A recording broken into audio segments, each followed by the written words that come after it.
Hey guys, Steve here from Muscle Talks podcast. Before we jump into the podcast, some big news. Our own training app. Together with Reese Price, a well-renowned trainer, also bodybuilder and competitor, together we've collaborated to put together this program called BILT. It's for beginners. It's for those that are starting out, who haven't been around for a while, who want to re-engage but don't know where it all started and how it begins. Very simple programs, home, office, outdoors, even the gym. This training program is amazing. So if you haven't been to the gym for a while, you're looking to get started, you want a friend to come and join, be part of this gym community, this program is what you want to give them. This is what you want to start with. So I'm not going to go on any further. You know where to find it. Let's get back to what we do best, and that's Muscle Talks Podcast.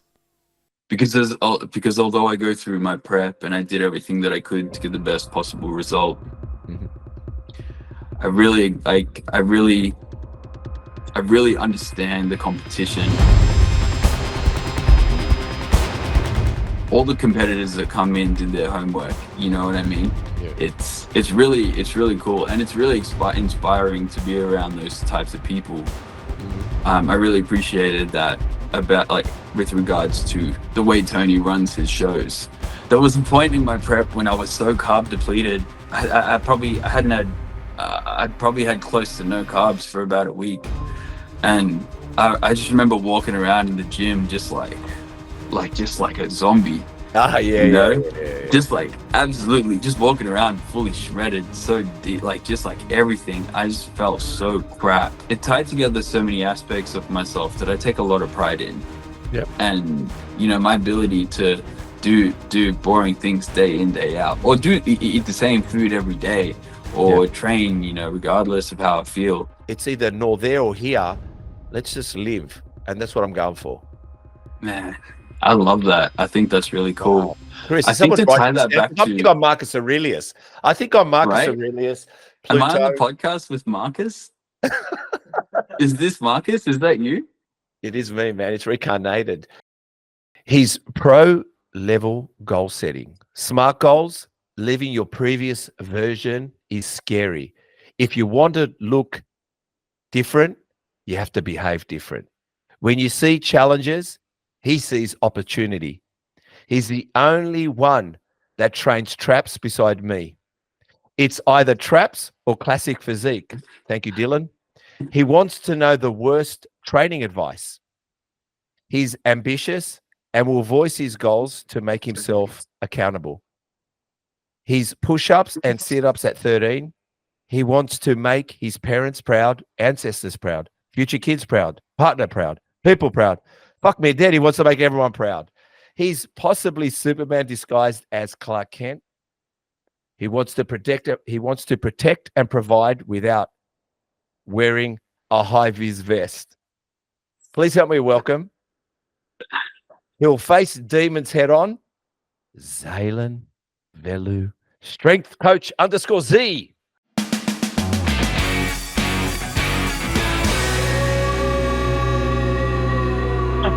That's quite an intro. Quite an intro, man. I know. You got to get the intro. You know what I mean? Everyone's getting it now. This is epic. To me, this is a UFC fight. This is I class Muscle Talks podcast as UFC, right? Yep.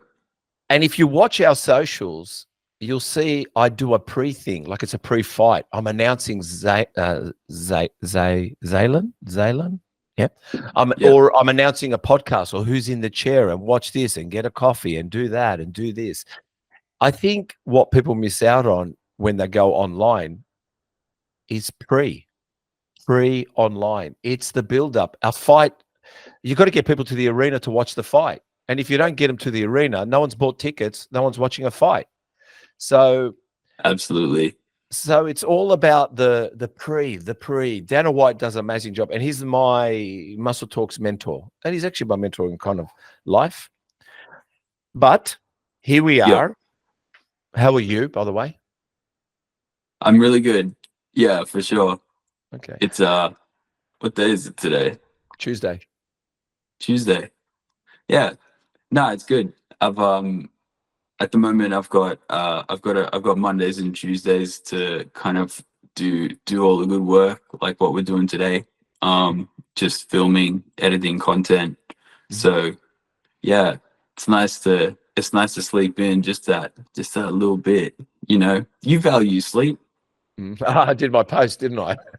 Yeah, you know how it is. I saw you. Literally you made a post of you going to bed. Well, the thing is, let's be honest here, and it depends how you look at things. We all are looking for fame. Now, how are we looking for fame? And you know what's funny? People go, "Oh, mate, you just want clickbait." And I said, "Well, mate, I don't know why you're on social media, but you want me to watch your stuff, so you must be doing clickbait too. You're just not doing a good job, and maybe I'm not doing a good job. So we're not doing good clickbait jobs." But you know, everybody's kind of like got the answer, got the answer, got the answer, got the answer. The food answer, the how to get big biceps answer, and you're a cunt answer. Whatever the answers are, there's heaps of answers. But what I found was, as I analyzed the comments, and I get it, but then I think the horse is bolted. The guy that's telling you how to get bigger biceps, that's done now. Everyone's done it. You're not going to get anyone watching you. How to eat, no one's going to watch you. It's already done. How many calories? It's already everything. I thought, fuck, everything is done. The 4 a.m. wake up is done. The 5 a.m. wake up, everything is done. And then I thought to myself, well, bodybuilding's rest. To grow muscle, you have to sleep. Like all the Olympians, when they smash themselves up and they eat, they go have siestas. Like they don't work anymore. They train, eat, sleep. They don't even go out. You don't see a bodybuilder before Olympia at the Super Bowl. Oh, there he is. C-Bums at the Super Bowl. He's a week out from Olympia. He's not leaving the house. What is he doing? Eating, drinking, training, sleeping. So everyone forgets the main ingredient for growth is sleep. Yep. But because we always see people getting up at 4 a.m., well, it ain't good if you've gone to bed at midnight and you get up at 4 a.m. That's 4 hours. No recovery, no fixing, no mending, nothing's happening. So yeah, I think we're and also the last thing I'll say, Zalen, is this. We believe, I do, and I'm an early bird person, by the way. We believe if you get up at 6 a.m. or 5 a.m. or 4 a.m., that you're an entrepreneur and you're going to win in life. There are people that are billionaires and like getting up at 10 a.m. because they like to sleep in, but they're billionaires. You know why they can do it? Because they're locked in to being good businessmen and they're locked into success and do whatever they can do. So yeah, the 4 a.m. 100%. thing, yeah. So I guess I did that post thinking it came to me on a walk. I said, you know what? This 4 a.m. thing at 5 a.m. is doing my head in. But if I don't sleep enough, I'm not going to grow. So I thought I'd do a post on, you can eat your rice cakes with egg on there and you can have your creatine and your protein powder and you can lift big weights and tell everyone this is right. But are you sleeping enough? Are you resting your body to grow? What do you think about that? Yeah, I think recovery is a really interesting topic. I think it's a topic that's become a very sexy, very trendy thing to talk about, and especially it's almost as if we delve into that conversation more and more. We have more and more solutions for recovery, quote unquote solutions, because I think people, it's not sexy enough to just talk about sleep and food. You know what I mean? Right, yes. we gotta make it fancy. We gotta talk about cold showers and massage guns and this and that. There's endless strategies out there that are more highly marketable, usually in the form of a product, right? Ice baths are big at the moment.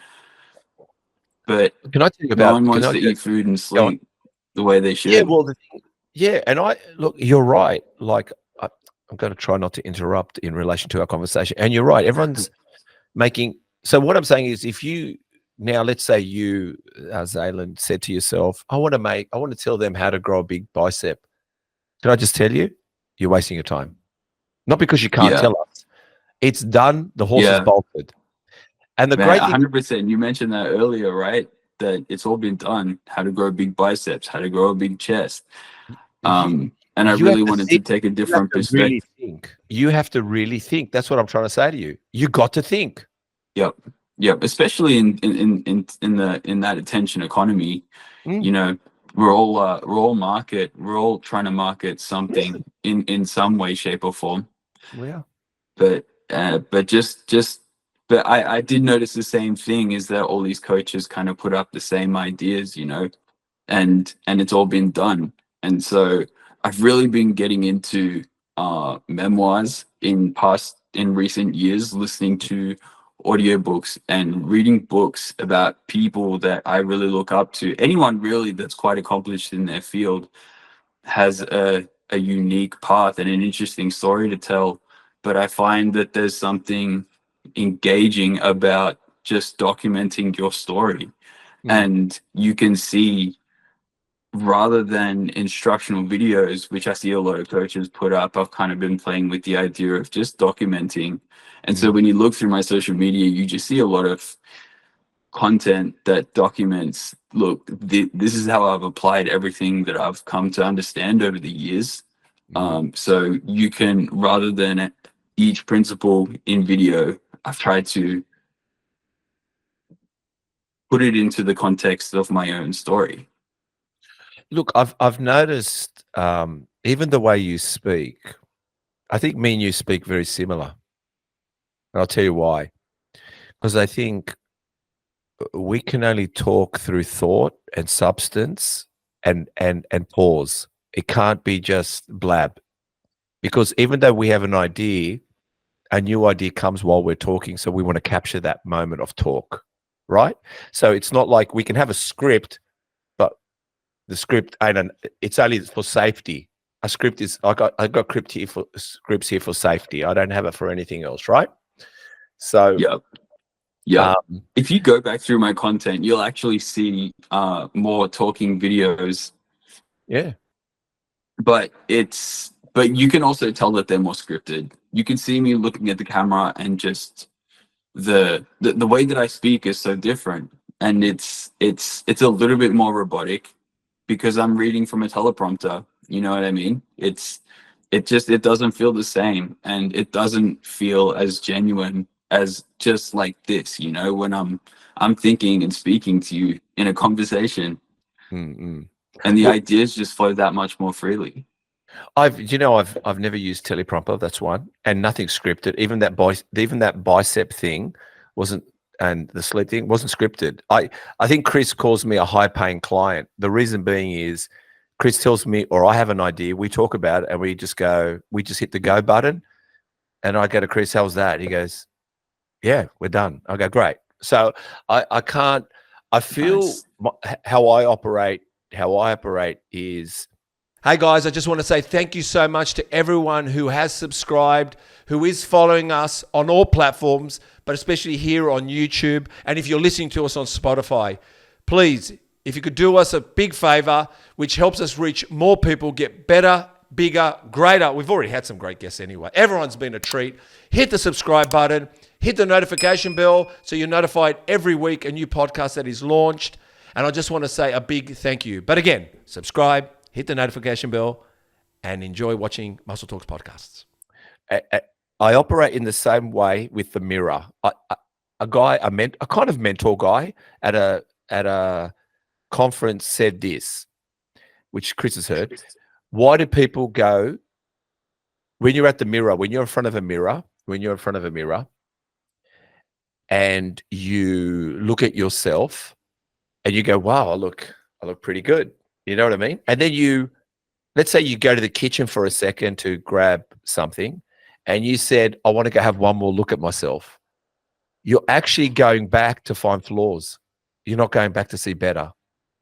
And I've learned never to go back to the mirror. So once I look at myself, I'm out. So when I do something with Chris, I see it as the mirror. I've done it. If I try to do it again, it's not authentic. So sometimes I'll give you an example how I made a mistake with the sleep one.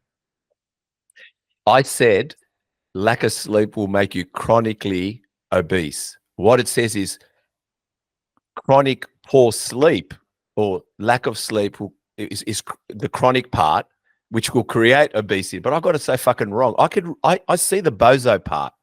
But you know what I said to myself?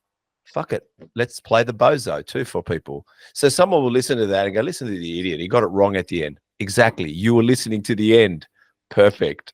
You know what I mean? Yeah. Even my poodle at the end, I didn't plan for her to stick her nose in, but she did. And I said, this is funny. So that's so good. So I look at life like the mirror. I don't go back. I don't go back because I know I'm going to find flaws. And you remember this, what I told you. When you go back to the mirror, you're not going back to praise yourself. You're actually going back to find flaws. And he's so right.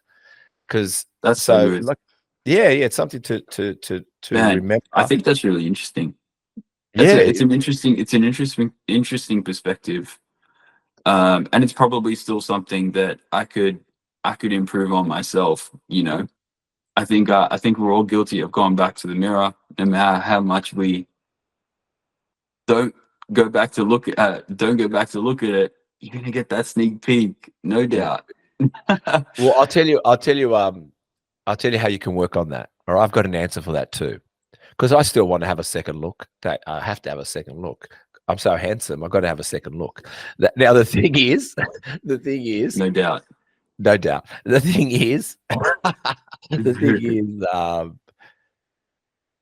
I go from the bathroom mirror, then I go to my built-in. So I don't use the same mirror. So you can go to a different mirror.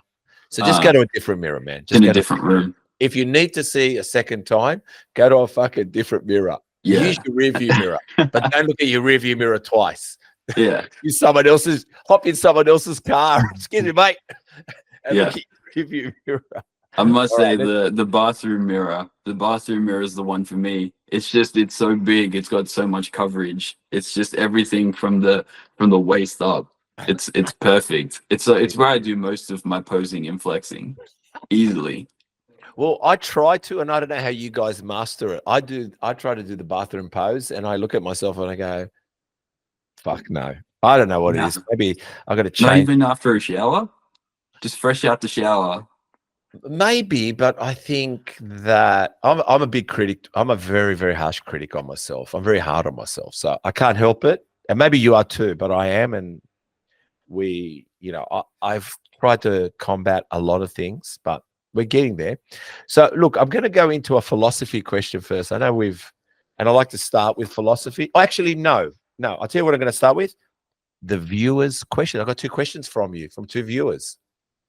Please. I was curious to know what you got. Yeah. And I'll be honest with you. You are the 3rd person to only get questions. Many people don't get questions. I don't know why, but a few of you have, which is lovely. All right. So her name, you might know who this person is anyway, but I'll go with their call sign. Their call sign on IG is Maxwan Fitness asked, what sacrifices one has to make in order to become the standard of IFBB natural champ? Her question again is, what sacrifices one has to make in order to become the standard of IFBB natural champ? That's from Muxan, MUXUAN Fitness. Yeah. That's a really good question. What sacrifices one has to make in order to become the standard? I think it's an interesting question because I never thought about anything as being as a sacrifice. Because I think there's trade-offs in anything that you choose, right? Whatever life that you want to live, there's always trade-offs when you piece together that lifestyle that's going to work for you at that stage in your life, right? Like if you were a young, say you were 20 years old and you go out and drink every weekend, that takes sacrifice as well, the way I see it. And because that's an adventure in and of itself, that's a journey in and of itself, albeit a very different one. The way I see it, there's just I mean, you could call them sacrifices. I just think there's trade-offs everywhere you go, everywhere you look, whether you want to work to set the standard, which is what I work for. I really want to set a new standard in natural bodybuilding in Australia. I've noticed. And that comes with a certain lifestyle and certain decisions that are made about how I put together my lifestyle. And there are things that I'm going to adopt, and there are things that I'm going to choose to not adopt or do less. And it's just about what's important to me. And if I can prioritize everything that's important to me, then I don't really see any sacrifice. Well, because we're going to mull over this question together, to me, I think the sacrifice, if I had to be in your shoes and I'm pretending and I'm visualizing myself going to this comp from the ICN, which we're going to talk about, I think you had to sacrifice your own insecurities. I think you needed to dump you because, you know, a lot of people are enhanced, which is cool. We're all cool with that. You know, you still have to train hard. You just got a little bit of juice going on, but Of course. that doesn't mean, and rightly so, you came second, I believe, and second at the state show with people enhanced and not enhanced. So what it meant is someone missed out on the brief and the work. You did the work and you got the results. It didn't mean because you're natural, you got the results, and it didn't mean they're not on the juice, they didn't get the results. So it could be an equal playing field if we want to mentally go in there that way and say, I'm coming at my best, you come at your best. You want to be enhanced. So I guess the sacrifice is that temptation is that you could go on a cycle quickly, right? You could change things around. So I think the sacrifice is that you had to also sacrifice demons. I don't know. That's what I'm thinking in that question. Sacrifice demons. I'm curious. Can you unpack that a little bit? Well, you speak about demons, and I'll bring that up. But what I mean, sacrifice demons is the demon is this. All right, the demon is this. I'll give him a voice. The demon is this. How can I beat these motherfuckers? They're all on the juice, like bastards. The hate part. You acting like you're going to point the finger to others and not take accountability. That's a demon in itself. Yeah. And then there's the demon of, what do you think? Should I take a cycle? I've already done a natural. Why don't I try a cycle? I've never tried a cycle. This is a perfect opportunity for a cycle. Anybody asked me I should do a cycle, this is when you should do a cycle. I mean, I'll be natural, but come on, it's just one comp. So, but you went, nah. You know, so I think that's the demons. They're the demons. Yeah, absolutely. It's an interesting one because although I go through my prep and I did everything that I could to get the best possible result, I really understand the competition in the IFBB. There's that. All the competitors that come in did their homework. You know what I mean? Yeah. It's really cool, and it's really inspiring to be around those types of people. I really appreciated that about, like, with regards to the way Tony runs his shows. But I was through prep. I was really focused on myself and getting that best possible result out of myself, and then jumping on a cycle wasn't really part of the wasn't really part of the question, at least not for this season, because I really wanted to know where I stood without it. But do you think as well, you correct me if I'm wrong, how I'm reading it now. I didn't read it last night when I wrote it, but it was that. Was IFBB a last minute decision? Wait, hear me out. Because it seems like ICN, which you knew what you were doing, I guess then you had a bit of ego. It's a good thing to have ego. Hear me out about ego. What did you come in the ICN? Because I can't remember. I apologize. That's why I said to people, I don't answer that question until I ask, and you can say it out loud. What'd you come? Yeah, I I think I won rookie or rising star of the year or something, and then I entered a few categories, and I think I came second in the overalls. So in other Yeah, words, you had the edge, you had a chip on your shoulder, not a good one. Like, we don't go in, you go in savage, you go to win. That's my mentality. It's how it is, 100%. right? I'll tell you something about which you haven't heard about Dr. Ash. Dr. Ash, who's won. Yeah, He tells his kids, and he teaches his kids. He says to his kids, "What's fun?" Right, when they're competing, and the kids say, "Winning." And he goes, then he goes to his kids, "What's winning?" And they say, "Fun." That's his mentality, that you're going to go in and you're going to go for the prize. Why are you going in? Because that's fun. So I get his competitive edge, and I admire that. Now, that could be the downfall to me, because I just want to win, and that's why I don't compete, because I think I can't win, right?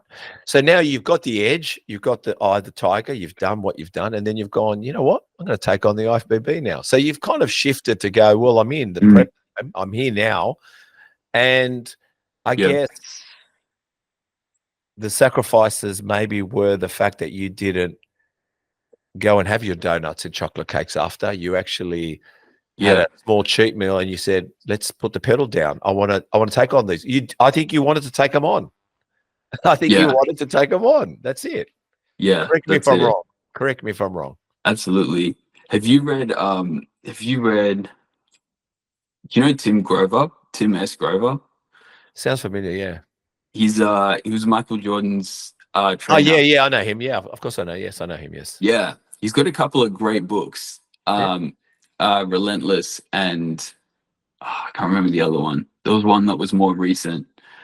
But yeah, there's kind of a point where he was talking about how he noticed that a lot of basketball players weren't they kind of weren't doubling over when they needed to catch their breath, because a lot of coaches at the time were like, nah, stand up straight. That's a winner's posture, But for him, he was like, but it's easier to catch your breath when you double over and just kind of hands on the knees, have that position. And so he started telling his clients, he told Michael, he was like, just grab your shorts when you're out of breath.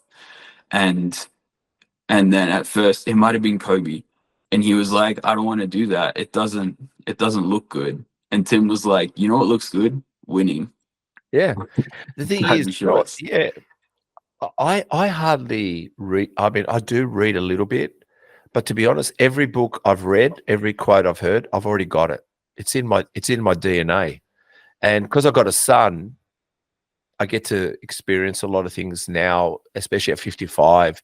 Whether you like it or not, you're hoping you've got some wisdom, and some good wisdom, through wins and losses, right?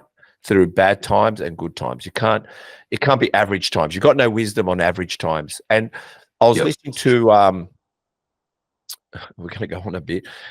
I was listening to a guy on a podcast, Tim Ferriss, I think it was, and he said, you can have a life of no achievements. Like, meaning you can have a good life, a happy life, a life you feel is good. But don't turn around and say you had a thrilling life, and don't say you took on life, and don't say it was a great life. You don't, unless you actually completely nearly blow yourself out of the equation of fear and joy and trying, you haven't lived. We can all play the same game, and you're entitled to it. But never turn to someone when you've played safe that you've lived, because you fucking haven't. And I guess it's true. So sometimes when I hear people telling me they've lived, especially the young ones, especially someone that's done a year or 2 years or something challenging, I always say, let me see 4 decades. Let me see 3 decades. Let me see 2 decades. I think a certain amount just comes with time though, right? But it's almost a fear of mine to get too far along and realize I spent all this time kind of standing at the edge of the cliff looking down, never taking those leaps, It's almost I really want to leave every stone unturned, no stone unturned, Well, the thing is, even when I look at myself, because like I said, Chris is 24, You're 31. I'm 55. I actually, I look back and there is so much carnage and adventure and fucking that I can't, I actually am thrilled and don't want to change, but I'm also realizing let's keep going.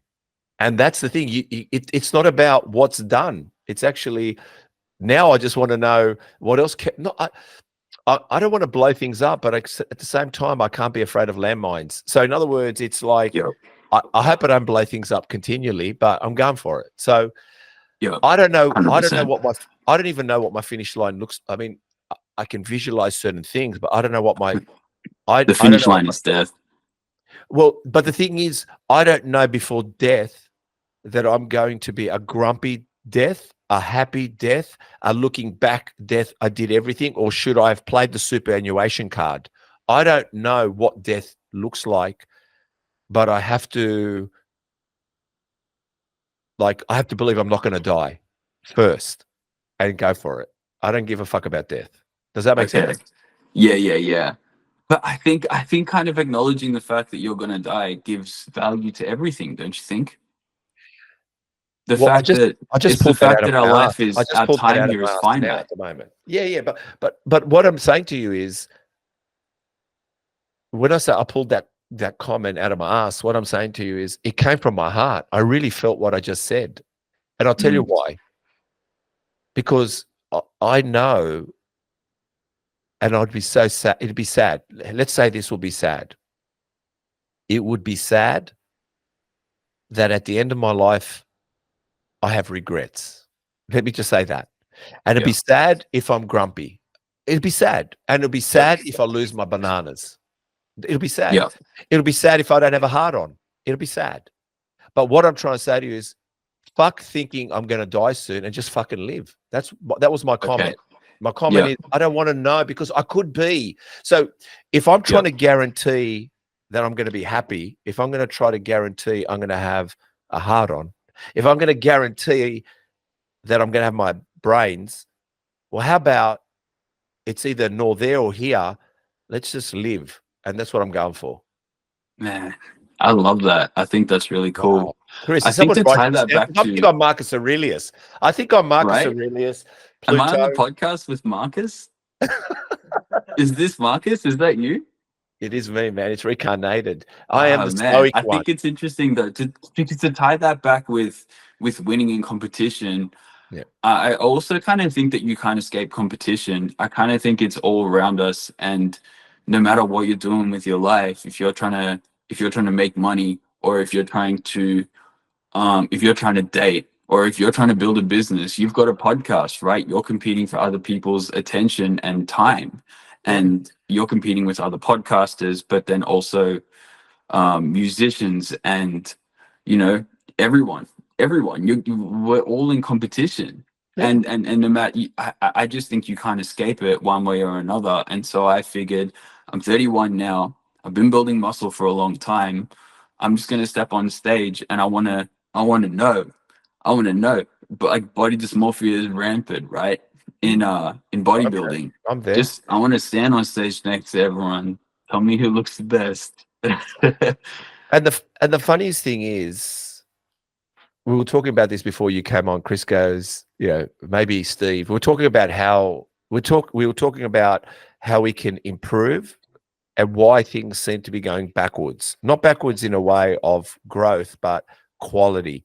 And we'll talk about maybe the podcast is too long, Steve. Maybe it's too short. Maybe it's the picture, the voice, that is, whatever it is. But I'll tell you what's funny. And I can tell you this right now. No fucking podcast will be talking like this in bodybuilding, what we're talking about. Everyone will be talking about board rice, calories. Yeah. He looks good. Doesn't he look good in his Speedos? Doesn't she look like this? Everyone would be bro talking. This is no bro talk. This is two guys that love bodybuilding and what we're like. And this is what bodybuilding is. And that's what our show is about. You are a stranger to me. Every single person's been a stranger. I've got no gym bros. I've been training by myself all my life. It's a sacred place to me. So I guess talking to you is a sacred way. This is why we talk about the topics we talk about, because it's, excuse me, because there'll be no podcast like this. I don't give a fuck. Why? Because I'm a deep guy. I'm a guy that has some wisdom, but also I long to learn and understand now this bodybuilding world, what brings you to the world I've been going to. Yeah, you compete. I've never competed. But bro, I've competed for summer, for weddings, for my birth of my first child. Zalen, Zalen, I'm going to tell you one thing that no one's done. All right. You're going to be a dad one day. Yeah. 100%. Yeah. I'm going to give you a tip. Before my daughter was born, and I lived with my, it's unfortunately ex-wife, but don't worry about that. But when I lived with Giselle and we got married, so we got married, I lived with her for 5 years, and we knew, and she let me do my business thing, all these things, and I knew it was time to have a child. I knew. Do you know I went into prep? And when I conceived, I fucking blew like I was a champion. I knew my whatever I was sending off, my seed was going to. No, I wasn't fat. I was fit. I was sharp. I wasn't drinking. I said, whatever I send now is got to be good quality fucking, whatever you want to call it. So no one understands. Absolutely. Yeah, no one understands what prep is in life. Everyone thinks it's just the stage. It's moments that you want to get right. So all I'm saying to you is, you're going to get married. You want to look great on your wedding. If you're leaving the IFBB stage and the ISCN stage and put that over the top of your wedding day, then you're nuts.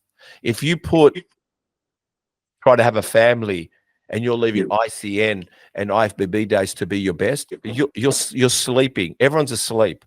Every moment in your life in bodybuilding is a comp. And that comp doesn't cost money. That comp, you don't have to go get a spray tan. That comp, to be honest, 100%. Facials. It's interesting. Yeah, go on. I think Jeez, I'm going on today. I think a popular conversation is around, I'm actually trying to understand, like, how should I just let him talk, or sorry. It's not about me. No, I love it. I really love it. You've got some incredible ideas, and you've got so much wisdom. And I love listening to people, but I think it's an interesting, almost sounds like a paradox, right? Because people are always talking about becoming the best version of yourself, right? And that kind of sounds like a distant target, right? Like we're going somewhere, but in reality, you need to be, in every moment, you need to be the best version of yourself to be becoming the best version of yourself, because the next moment can only be born out of this one. That's right. Right. Yeah. And so you need to be the best person right now. And so, and then it's the same thing, right? I think I made a video about this 2 days ago. And I think there's value in understanding the person the person you want to be, and bring that person to the present moment. You know, that's not a person in the future. You're not trying to be, maybe you are trying to become this person, but your best bet is to put in your best effort to be that person right here, right now. Well, I think if you just, I think it can only work, and it works. And it's been the comment of 2024 for me and Chris. Stoic. You have to be stoic in some ways, that not everything can be revealed, and that everything doesn't stem around one thing, which is like money. So in other words, if success is important to you, it's got many faces, and that success sometimes isn't about turning up on the day.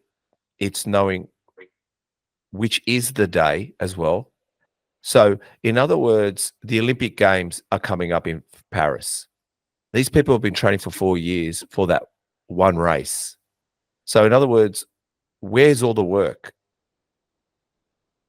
It's before the race. Individual moments. What I'm saying to you is, they're doing everything for that one race, but we forget, you won't be like What I'm saying is you've entered like for me, every decade's an amazing decade. So you're 31, so you turned 30. Did you turn up to 30 your best? Did you? So, all right, but you're going to come to 35, or you're going to come to a wedding or the birth or a christening or a holiday or a job or a decision, wherever you're going.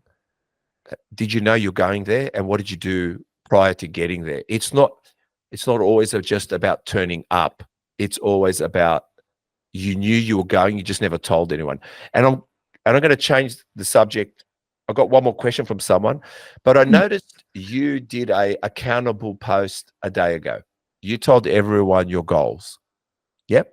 My goals is this, and this, and I want to be the best natural bodybuilder there is.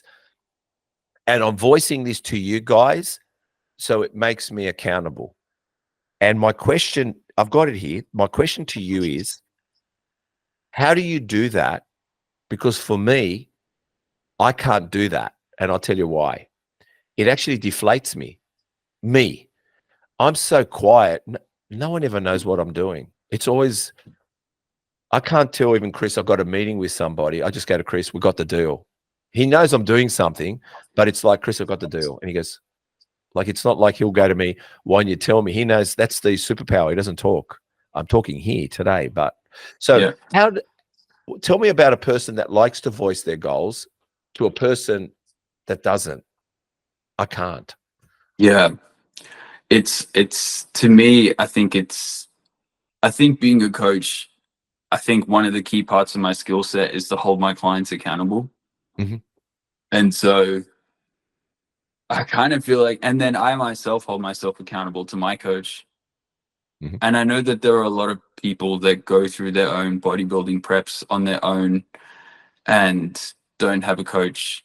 But if you're hoping, like, if at least I know for myself, to get the most out of myself, I like to hold myself accountable to other people, because I carry the responsibility then of staying true to my word and developing integrity within myself.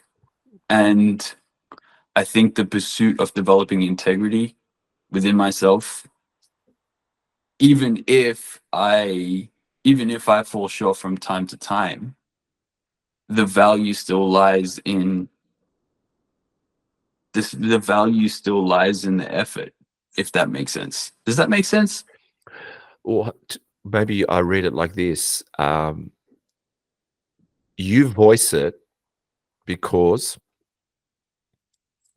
you like to be responsible. And when you tell someone your ideas and your goals, you're saying, can I also put it out there with you to hold myself accountable? Because when I promise something to you, it's a promise I don't want to break, which can only do me good. Does that make sense? Yeah, 100%. I want all the responsibility. Yeah. I really try to accept as much of it as I can. Yeah. No, I could see that. I'm just wondering why I go quiet, but mine's a little bit of. Yeah, I'm curious to know why you don't. All right, I sent it to Chris, this podcast, and it was Ryan Holiday. Have you heard of Ryan Holiday? Yeah. It's funny. Sorry, please continue. No, go for it. Say what you're going to say. I was just going to say, Tim Ferriss has a newsletter, and in one of his newsletters, he had a competition to win a signed copy of one of Ryan Holiday's books. Ego is the Enemy. Yeah. I think it was Ego is the Enemy. But I won, and I got mailed a copy of Ego is the Enemy, and it was signed by Tim Ferriss. Very good. I like Tim No, Ferriss. it was signed by Ryan Holiday. Okay. And I thought that was really cool. And then I looked at the packaging that the book came in, and I realized that the package was signed by Tim Ferriss. And I was so excited about that. I was like, oh, this is epic. I got this envelope with Tim Ferriss's signature on it, and probably his home address. I will never show this to anyone, and I will keep it forever. Yeah. But yeah.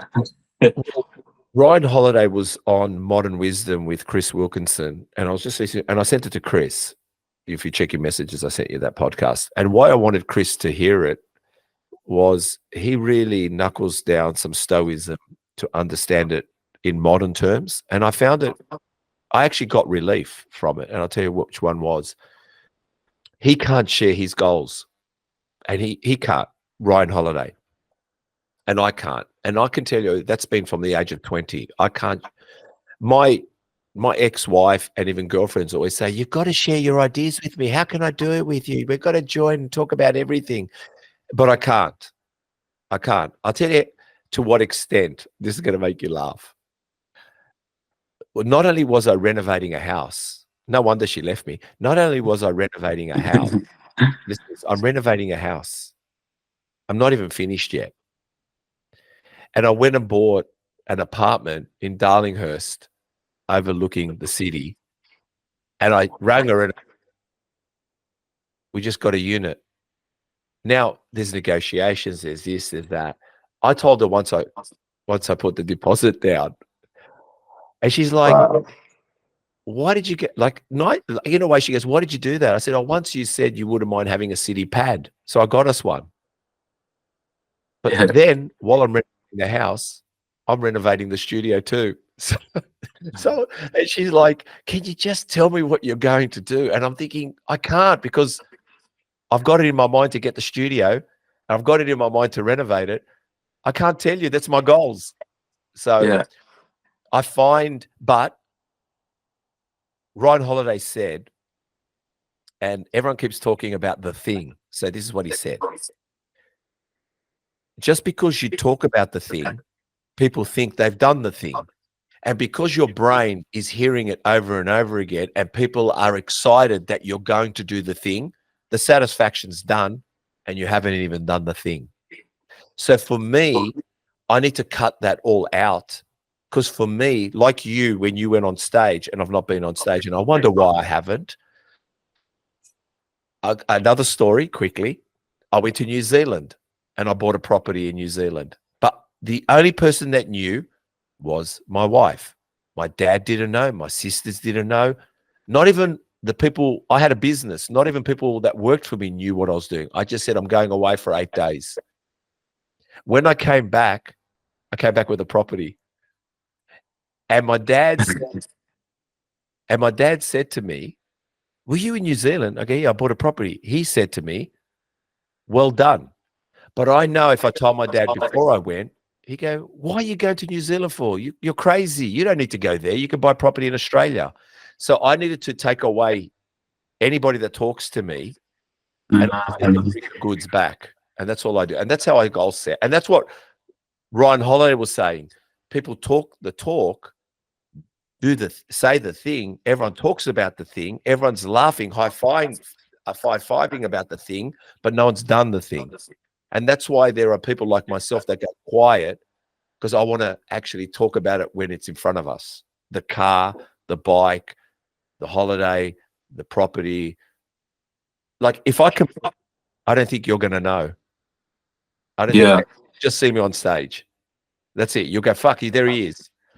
And so it's kind of like my I can't help that. That's really cool. I can't even change that. I can't even change it. Yeah. I think that's really cool. I think that's awesome. Yeah. I think there's a lot of people that just like to do the work in private and show people a result. Yeah, that's me. Right. I think that's really cool. And to be honest with you, I think in a lot of ways I work the same. It's nice to have less eyes on you. I think there's value in having less eyes on you while you do your work. Yeah. Because it also means that there's less expectation on you, and you're less likely to perhaps even crumble under expectations of others, or have your thoughts mixed with the thoughts of others, and then you don't even know what's yours and what's others, right? We live in a world where there's just so much noise. I think it's really easy to kind of drown in that and not even know what thoughts are yours. Well, I think we all drown by the disbelief of others because they've all lowered the threshold of success. You could be an entrepreneur on 50K a year. I used to think you were an entrepreneur at 50 million a year. That's what I thought you had to reach, right? I thought you had to have a private jet. I thought you had to have a Bentley. I thought you have to have a car show in your garage of many cars and houses in Maldives. Now you're an entrepreneur being an Uber driver because you think you've got your own business. So it's you're an entrepreneur because you're a personal trainer. Like, come on, man. I mean, it's ridiculous. Like, it's not the way it is. But I'll give you another analogy, one more analogy about how I kind of discovered myself on goal setting. And you just said something about revealing it. At 20, I stripped down a car. I stripped it down, motor out, seats out. It was a Valiant, a Chrysler. I'm not even a mechanic. That's sick. Yeah, but I'm not even a mechanic. And I did it under my parents' carport and I covered it with tarps. Everything was like I had it going on. I spray painted it. My dad used to open up the side thing and look inside. And I used to say to him, go away. Now, he'd critique me. He'd say, what are you doing? This is crazy. Whatever it was, it didn't matter whatever he said. What I didn't want him to see was the carnage, the mess that I was kicking stones because I couldn't take off a bolt. I couldn't fix something. They couldn't see how I acted to bring the car outside the tarp when it was done. But inside that tarp, there was times where I was a monster. There was times when I cried, I gave up. There was times when I said to myself, what am I doing here? I pulled apart this car. I was driving it. So I guess I don't want anyone to see me bogging up the panel, hitting it with a hammer. I just want them to see that the panel's fixed, not what I did to fix the panel. And that's the analogy I have with how I run. But the process is like, because the process is messy, right? Very. In terms of the car and very messy. You personally, right? Yeah, I think it's something comforting about just kind of pulling that curtain and then show. I think a lot of bodybuilders do that as well, right? They'll go through their prep, and prep is a fucking process. And bodybuilders just pull the curtain on their prep. Sorry? I've done prep to turning of age and summer holidays, and I have been ripped up. But when I hear about this prep thing, I think it's another level. I haven't done that level. Yeah, it was really something I wanted to experience. Well, tell us about it. I'm sure people are listening. Tell us about the prep. Go ahead. Yeah. Well, I just wanted to mention real quick because I think a lot of bodybuilders do that as well, and I think it's really cool, and I'm sure it's valuable for people to do as well, to pull that curtain on your prep and go through the highs and lows and experience the challenges associated with it without. It's like taking apart that car with the tarps open. You know, you just kind of open and everyone's free to look and think what they think, and you by default get exposed to that as well. Yeah, I saw the value in I saw the value in trying to showcase that transparency with my followers to see if people might find value in that, to be honest with you. And that's probably why I made that video as well. You know, holding myself accountable to my followers, to my following, to kind of tell them what my goals and my intentions are. And that was kind of part of the bigger picture of being transparent with the whole prep.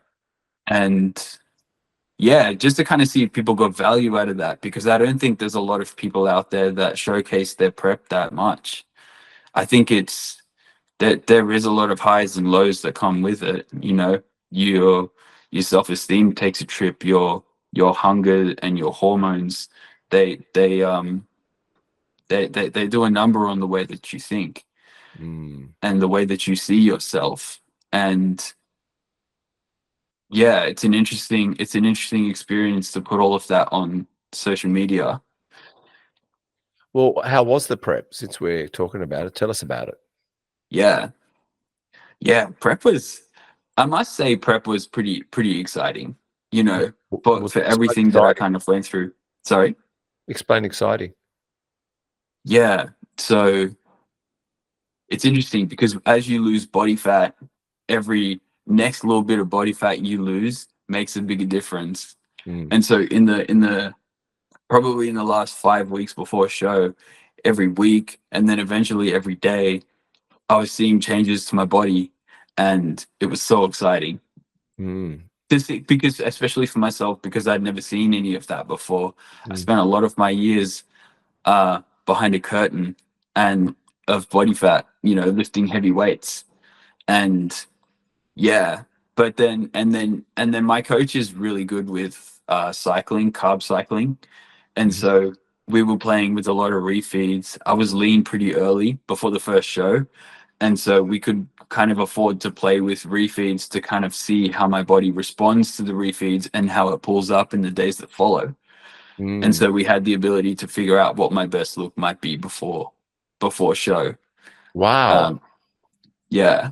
But I do remember there was a point, I would say that probably the hardest part, like the most challenging part of my prep was probably about probably 7 days out. Around 7 days out, I was depleted, and we kind of were going through this phase where every week we would refeed and then deplete for the rest of that week, and then refeed and then deplete for the rest of the next week. And every time I depleted, I came out leaner, and then I would just fill out again, and I would see everything and then deplete and then see, like, just dig a little bit more. And every time I went through that cycle, my body just turned up looking leaner and so cool. And it was really cool. It was really cool to see my physique like that. Well, I have to say, maybe you're just a genetic freak, and maybe that's because they talk about, which I didn't realize, Chris, as well, that they talk about anyone can get a pro card, but it's the genetic freaks that go from pro card up, because there has to be, it's just the natural occurrence. You can't stop genetics, meaning I think I'm not saying, I'm not talking about like saying, I can think I've got a good body. I've eaten, trained, and rested to have a good body. But that doesn't mean it's genetically pro card up.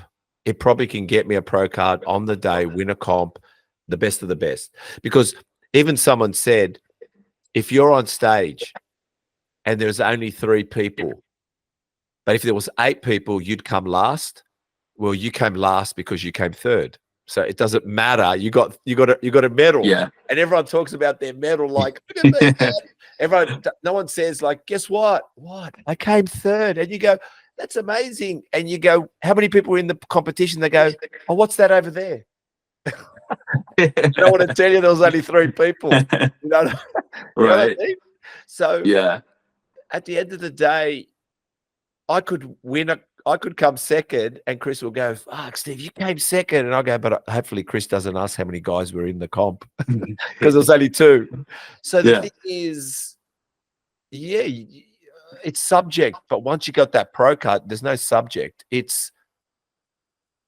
And I think looking at yourself, there's a few people, I'll tell you who they are. You, Emad Wardu, Peter Hardwick is opposing coach. Yep. You guys are natural freaks. Like, I look at you, and you don't look like you don't. You're shredded. You've depleted well, but you don't look withdrawn. You don't look lost. Like, your body's held its physique. Me, I think some guys, when they go on stage, which is unfortunate, I sometimes wonder where the muscle is, because so much depletion that actually there was nothing there. And I look at it and I go, those don't look like obliques. They look like ribs to me. That looks like a rib cage. So, but when I look at you, and I look at, Emad and Peter Hardwick and a few other freaks, you guys are freaks. And I wonder how you did it. But I guess, like Kanye West says, I guess we'll never know. Man, what a legend. I yeah, it was kind of a fear of mine as I was going through prep, and even before, you know, when I was holding more body fat and more muscle, I was thinking to myself, man, if I go through a cut, am I going to get skinny shredded? It Yeah. was like a fear of mine. I I've didn't got want that. to, I because you think to see myself them, as well. Yeah, go on. they come up on IG and you're just like, man, they're so shredded, but there's no muscle on the frame. Yeah. And it just becomes a very distinct difference between natural and enhanced bodybuilding. At Yeah. face value, you kind of think to Yes. yourself, you can tell they look natural. Yeah. And that was kind of a fear of mine. I didn't want to look like that. I wanted that fullness, you know. Yeah. But I also think that uh going to training methodology, I really did work hard to maintain strength and lift heavy for as long as possible, like as late as possible into my prep. You know, Uh, I think it sounds to me from the people that I speak to, a lot of people are willing to sacrifice that strength and push volume and increase their time under tension, right? Which is very valid. But I just think that strength, I think that strength counts for so much more than the industry gives it credit for.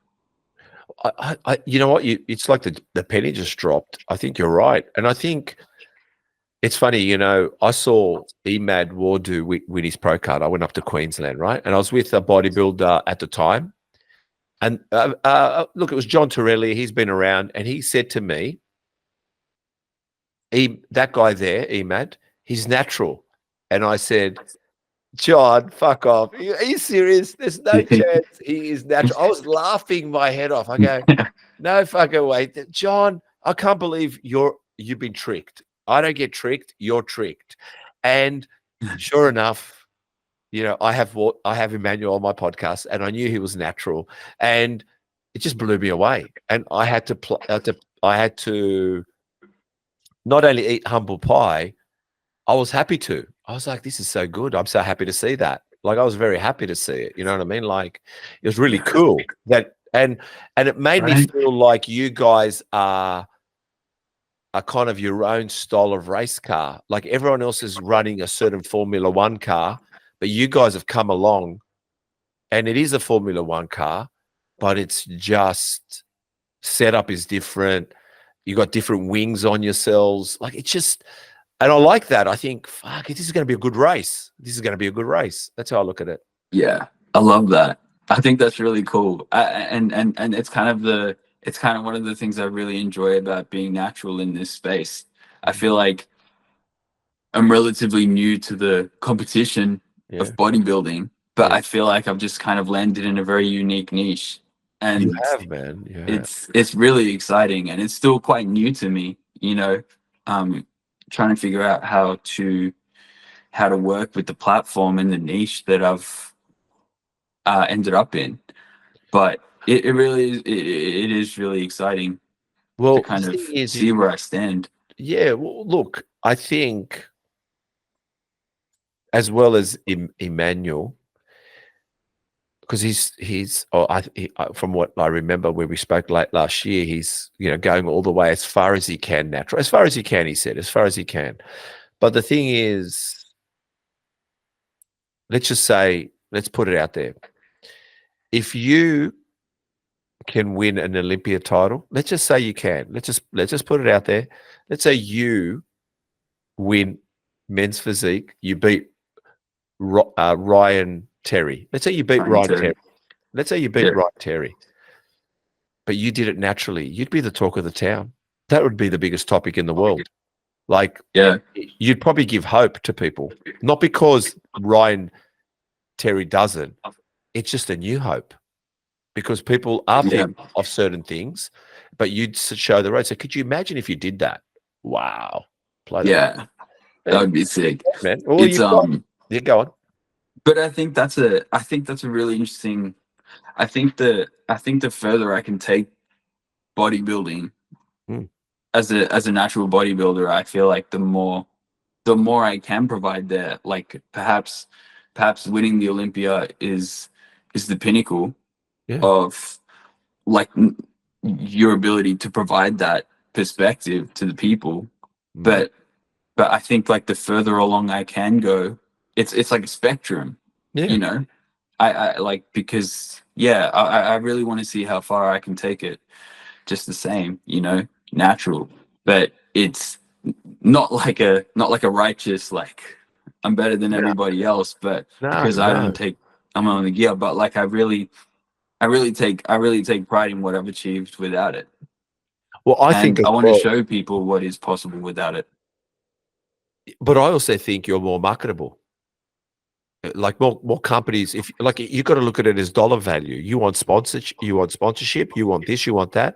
Trust me, when there's a story that's truth and can be told and revealed, if you like to sit in your car and talk about your goals, I'm sure winning big sponsors and everyone seeing that through a natural competitor, it's going to inspire many people. It's going to make people feel like they can aspire to something, because the rest of them are all hiding it. No one's really revealing what they're doing. But when you can actually say what you're doing and how you're doing it, and you've got big sponsors, like, then who says that rule one, let's just say, can't sponsor you for the natural part of you that can take it so far? So in other words, so rule one should sponsor guys on the gear. It's a given. But imagine the non-given. So I don't know. I think you've got to look at it not only in relation to getting on stage. I think you've got to look at it as a business. So 100%. That's really kind of the mindset shift I'm going through at the moment. But did you hear about how next year the IFBB plans to season B run their natural? Yeah. How exciting is that? I'm really excited for that. I think, you know what? They're not doing it foolishly, the IFBB. They've worked it out. Natural's coming in fast. I think they're missing out on stuff, and they know it's a business. It's a business. We've got to make money, revenue, and they know, hang on, everyone's talking about, oh, this is amazing, but they're saying, no. What's coming through is this new natural world, and we can encourage it. It's a great business model too. So this is very exciting, man. And I think it's the best move they've made, and I think it's the right move going forward. I think absolutely. Yeah. There's an interesting disconnect between the IFBB and some other natural federations that I think there's like almost like because they're businesses, and there's a gap in the market. Because when based on what I've seen, when in natural federations, you do get kind of that entry level bodybuilder. And in the IFBB, I feel it just feels like, I mean, Tony stands on stage in a suit, and the competitors are there to win. You know, they live and breathe it, and they've been training for years and prepping for years. And there's to stand next to people like that who are in a drug tested federation. I just think that's a gap that perhaps can be explored, and that's kind of the low-hanging fruit that I suspect the IFBB is going for. Well, let's talk about. Let me find it, and then this is okay. Let's talk about this. Is that a report about me? How many pages is that? 15 pages. I'm a professional, mate. I love it. I appreciate it. No. Well, I write. What's my favorite color? What's that? What's my favorite color? Blue. No, I don't know what your favorite color is, man. What is your favorite color? Yeah, it used to be red in my younger years. I'm a fan of a deep blue these days. Oh, like a navy blue. There you go. I knew it was navy blue. I knew it. Spiritually, I knew it. Okay.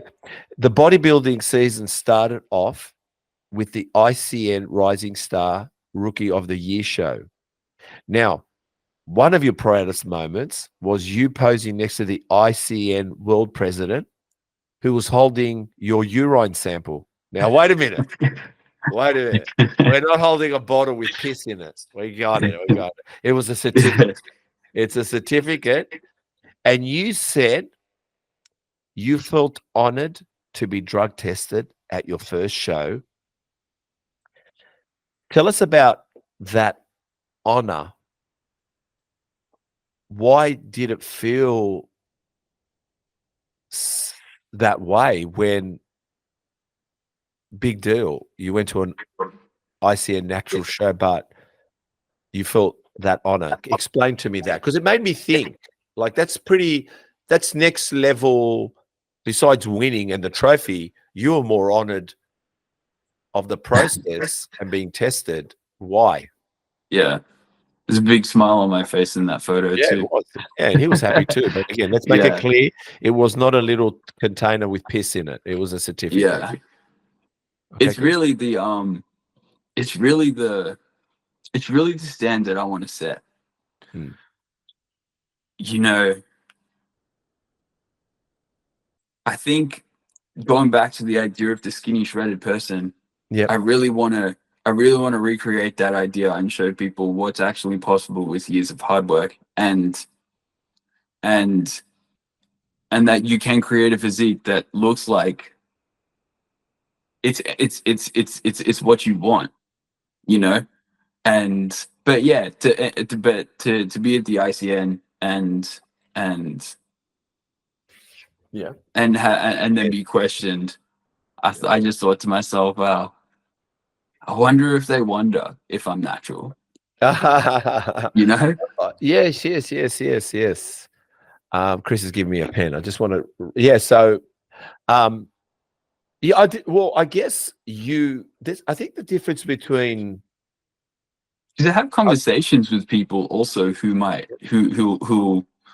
will assume that I'm on the gear, and it happens a lot, especially in gyms and stuff when I'm chatting to people, and I'm like, nah, like I don't, like I just eat chicken and shit, and they're just like, nah, I don't know, it's hard to believe, and I'm like, I don't know what to tell you. I'm just telling you what I do. I couldn't even fake it. I couldn't even tell you what I'm supposed to take. Well, the thing is, but I think I'm one of them. Not now, but I'm one of them. But what I've seen in the last 2 years, 3 years, I was going to compete at 50. I know everyone knows this story. I was going to compete 5 years ago, right? And to be honest, I did a cycle. I've been on a cycle. I did it by myself. No coach, no nothing. I just went to my good old Lebanese friend that he was big and his brother was big and they competed. And I said, bro, teach me. And we were good mates, gym mates, like kind of talking. And it was great. Well, oh my God, the experience was amazing. And the stories, and I'm not talking about just taking the cycle. I'm talking about the whole thing around the cycle. What your response. All right. I mean, no one's going to tell you the funny stories. I'll tell you the funny stories. Someone's listening now. I'll tell you the funny stories. Well, firstly, it's not just getting the vial or the little container with the juice in it. You've got to get the right needle for your shoulder and the right needle for your ass. You've got to get the right container. Oh, I don't know what you call it. The right drum that holds the certain meals. You've actually got to get wipes to sterilize. You've got to change sides every so often.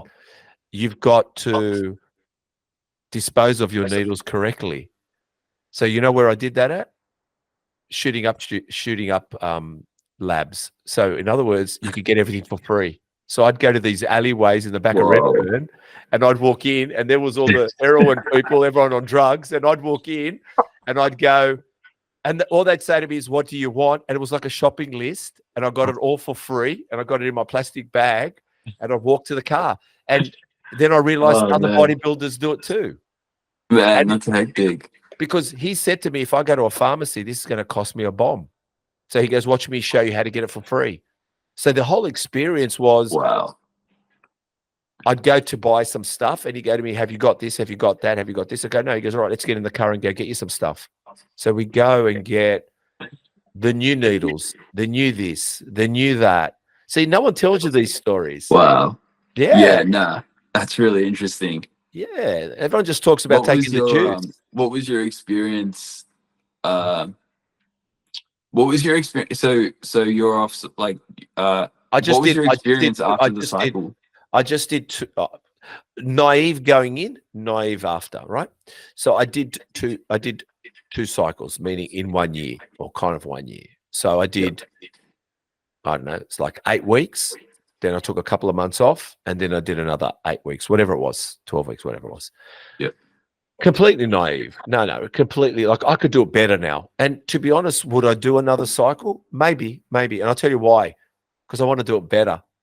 I actually want to do it smarter. So it's not because I want to get bigger. I want to really fuck it up. I mean, I want to go hard. I want to now go with the food, the mindset, the training. Like, I was naive. I didn't even know nothing. I knew food and I knew training. I didn't know I just took a cycle. Yes, I put on size. I'm 84 kilos and I'm holding fat. I was 90 kilos ripped. 90 kilos ripped. That's hectic. Right? Ripped. So that's so good. But yes, sweats, certain things. He made me believe that girls would sniff the testosterone and want to have sex with me, and I believed it. So yeah, I walked around shopping malls thinking they all want me. But really, all you're gonna get is all the attention from the bros. Yeah, most definitely. So, biggest lie in bodybuilding. And what shocked me was it wasn't that I saw the transformations. I'd walk in places and guys would go, "What the fuck's going on, Steve?" And I didn't even know I looked big because I weighed the same, but I was heaps muscular at that weight. That's what I'm saying is I didn't know. Changes your silhouette. I didn't know I was 90 kilos ripped. In my head, I still believed I was 84 kilos, 82 kilos ripped. I was actually 90 kilos. Well, I was bigger. And the funniest thing was, when you look, when you never were happy in photos, but when you look back, you go, "Oh, it wasn't that bad when I was 20," because you think you look bad now. So when I look back at the shots when I was on the gear, I'm going like, "Holy man, shit. I should have gone even harder." Meaning not harder on the gear. I should have flaunted more. Yeah, that's really interesting. That's how I felt when I was in prep.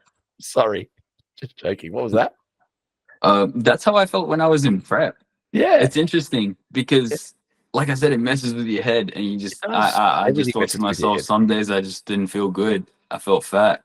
I didn't want the camera on me. Yeah, and then I look back now, and some of those photos, I'm just like, holy shit, this dude is shredded to the gills.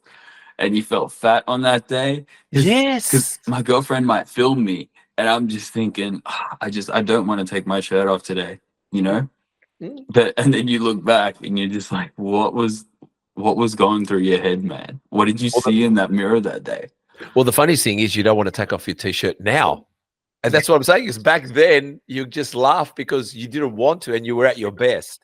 So it was I'm always fascinated by my journey. I don't hide anything. My kids, I've got an 18-year-old son and a 21-year-old daughter. And trust me, the one rule we have is no one lies. That's a rule, and we've done very well with it, right?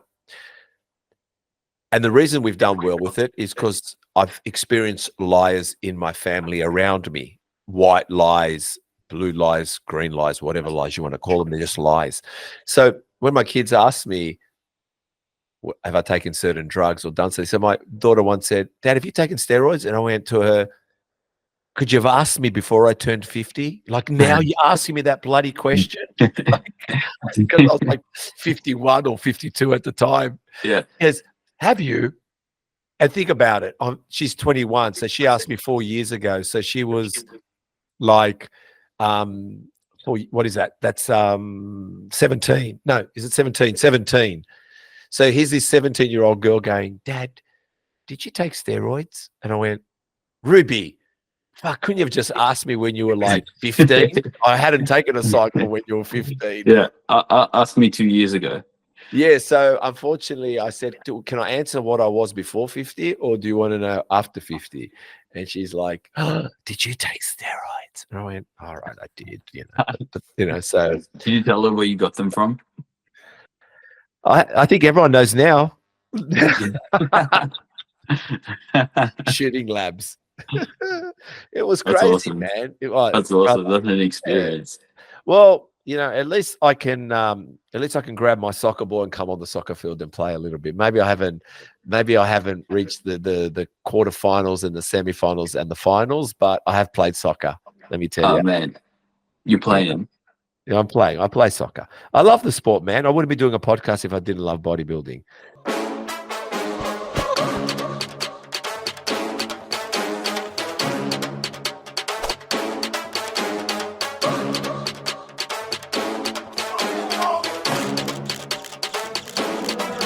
Never forgive, never forget. Twisted thoughts run through my head. They used to diss, now show respect. Still show them disrespect. Not that type to pout and pose. But when I pose a threat. Say how it is, my mouth has no filter. Still yelling no offense. All right, let's go with one more question, meaning Henry Reedback, whatever his name is. He said, what have been some of the biggest challenges you faced with prep for a bodybuilding show? Challenges, similar to sacrifices, but challenges now. I mean, so for one thing, I didn't really give enough thought to stage presence, I think. Yeah. Until I was a few weeks out. I think I was 6 weeks out, and then I thought to myself, man, I should probably learn how to pose. I started learning how to pose from 6 weeks out, and 6 weeks out. Yeah, go on. Yeah, I totally underestimated. Even though my coach told me from many weeks out that I should be getting some posing classes. I just underestimated the importance of stage presence, because it's one thing to build a body and it's another thing to showcase it. Yeah. Now I'm writing this down, posing classes. Yeah, because I like to answer this. Oh, wow, cool. I agree with you. And it's becoming more and more apparent watching people on stage. And I think for me, why I'm loving bodybuilding at the moment, and I think how bodybuilding can improve, there has to be a dance. I think we need, you're on stage. A stage is a show. And I think just to go out on stage and do just your most musculars, I think defeats the purpose.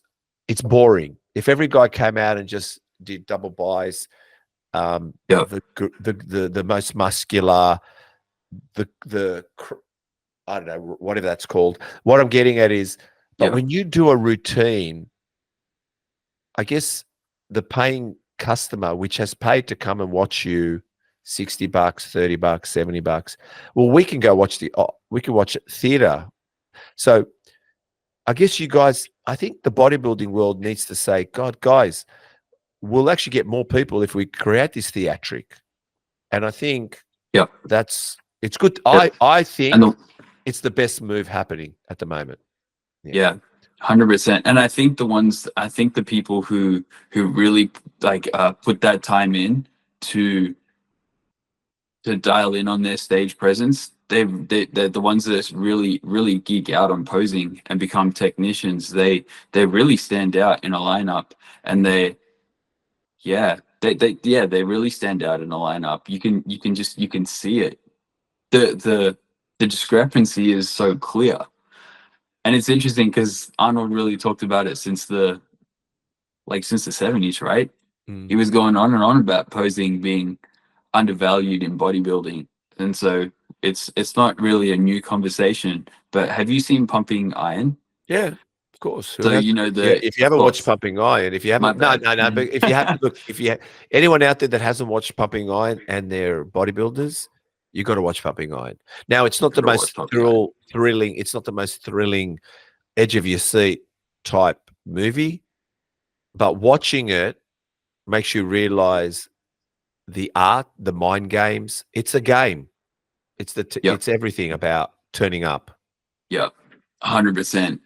But there's this scene where they're filming Arnold standing on top of a hill and he's posing. And the poses, the way he transitions, it's all in slow motion. Yeah. But it starts off with him, I think it was a lat spread at the top of the hill, and it's just black silhouette. And Yeah. so you just see the silhouette of him doing that lat spread, and then the lighting changes and he comes into view.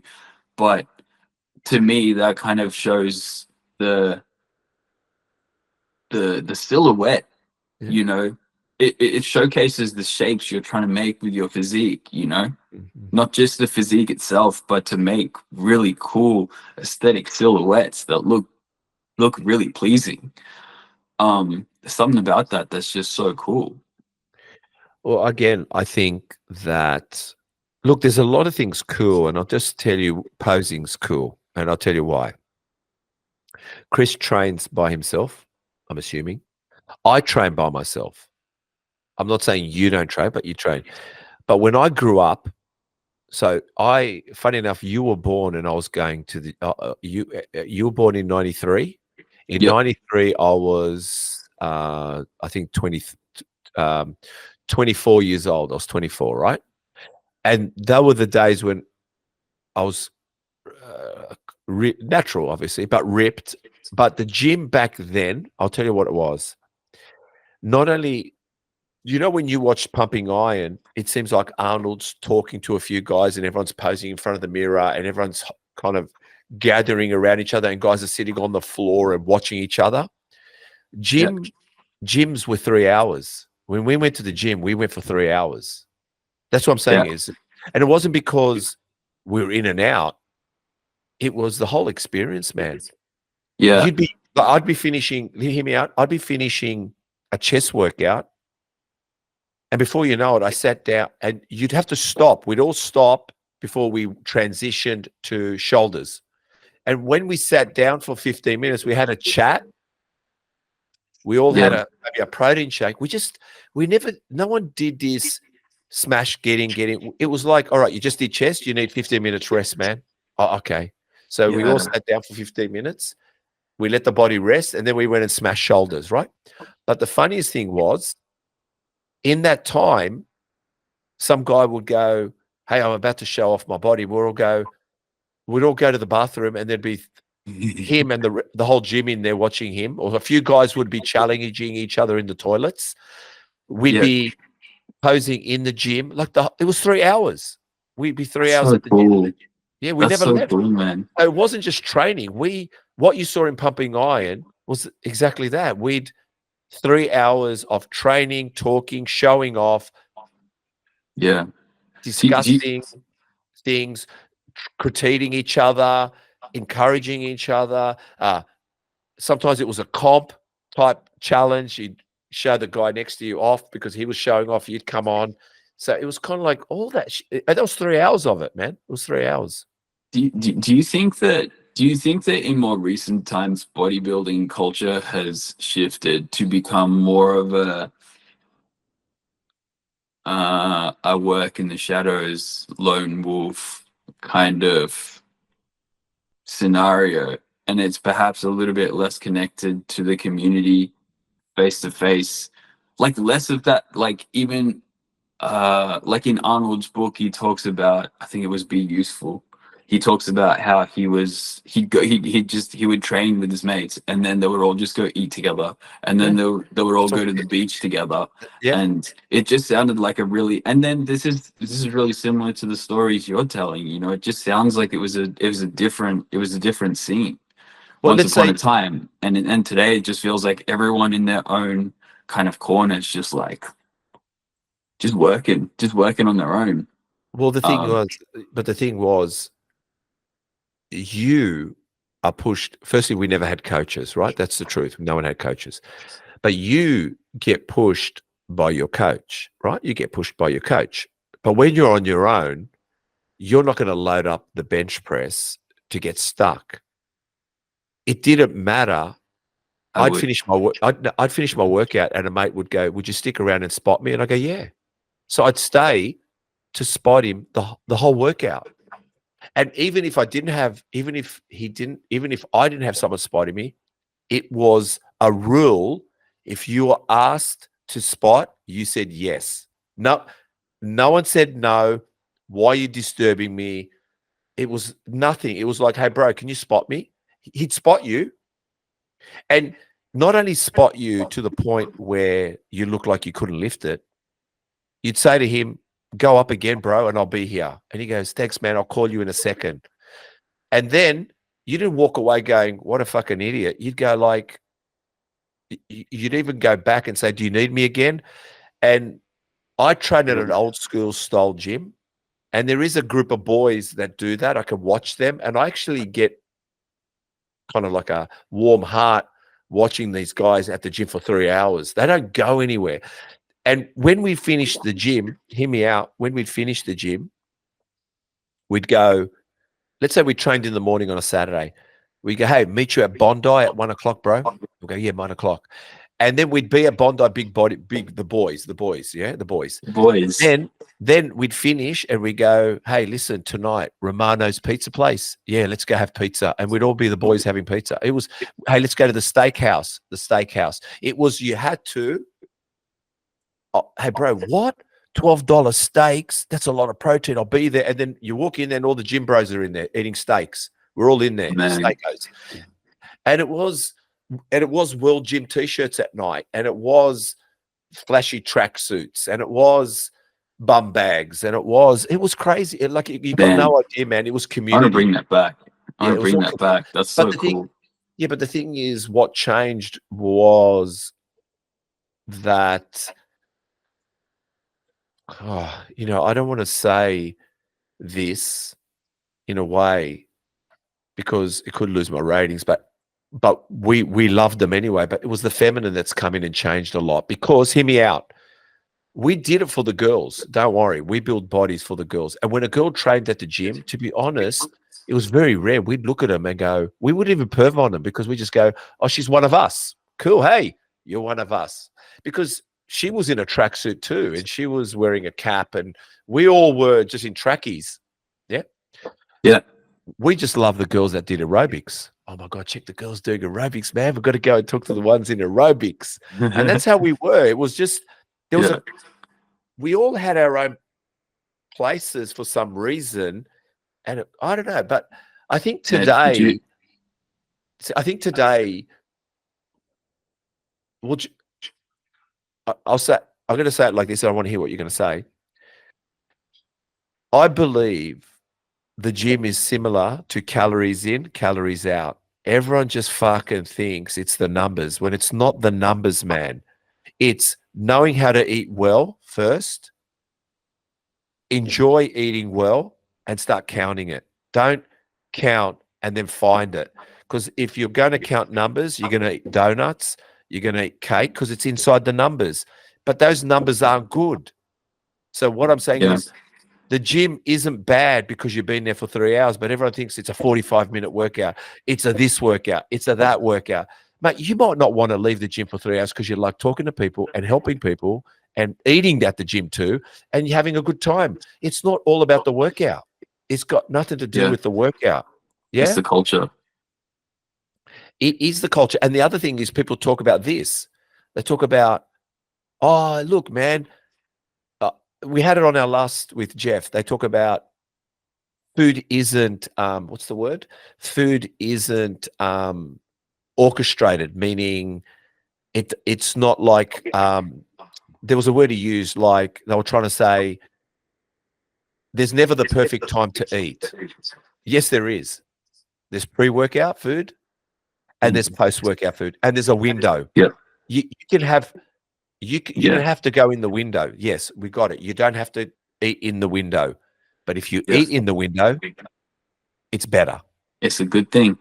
Yeah. So I guess the gym was like that. That's what I'm saying is we just went with it and stayed within the window. We didn't, like I said, man, you got no idea. It was a fun park. It was tops. It sounds like great times. It was great times, man. It was community. Did you ever watch that? What was that aerobics show in the 90s before Cheese TV? Hostile aerobics. Yeah. Yeah. Man, my 6-year-old ass would get up to watch that before Cheese TV started at 6 or 6:30 or whatever. I was just like, man, this is awesome. Like I said,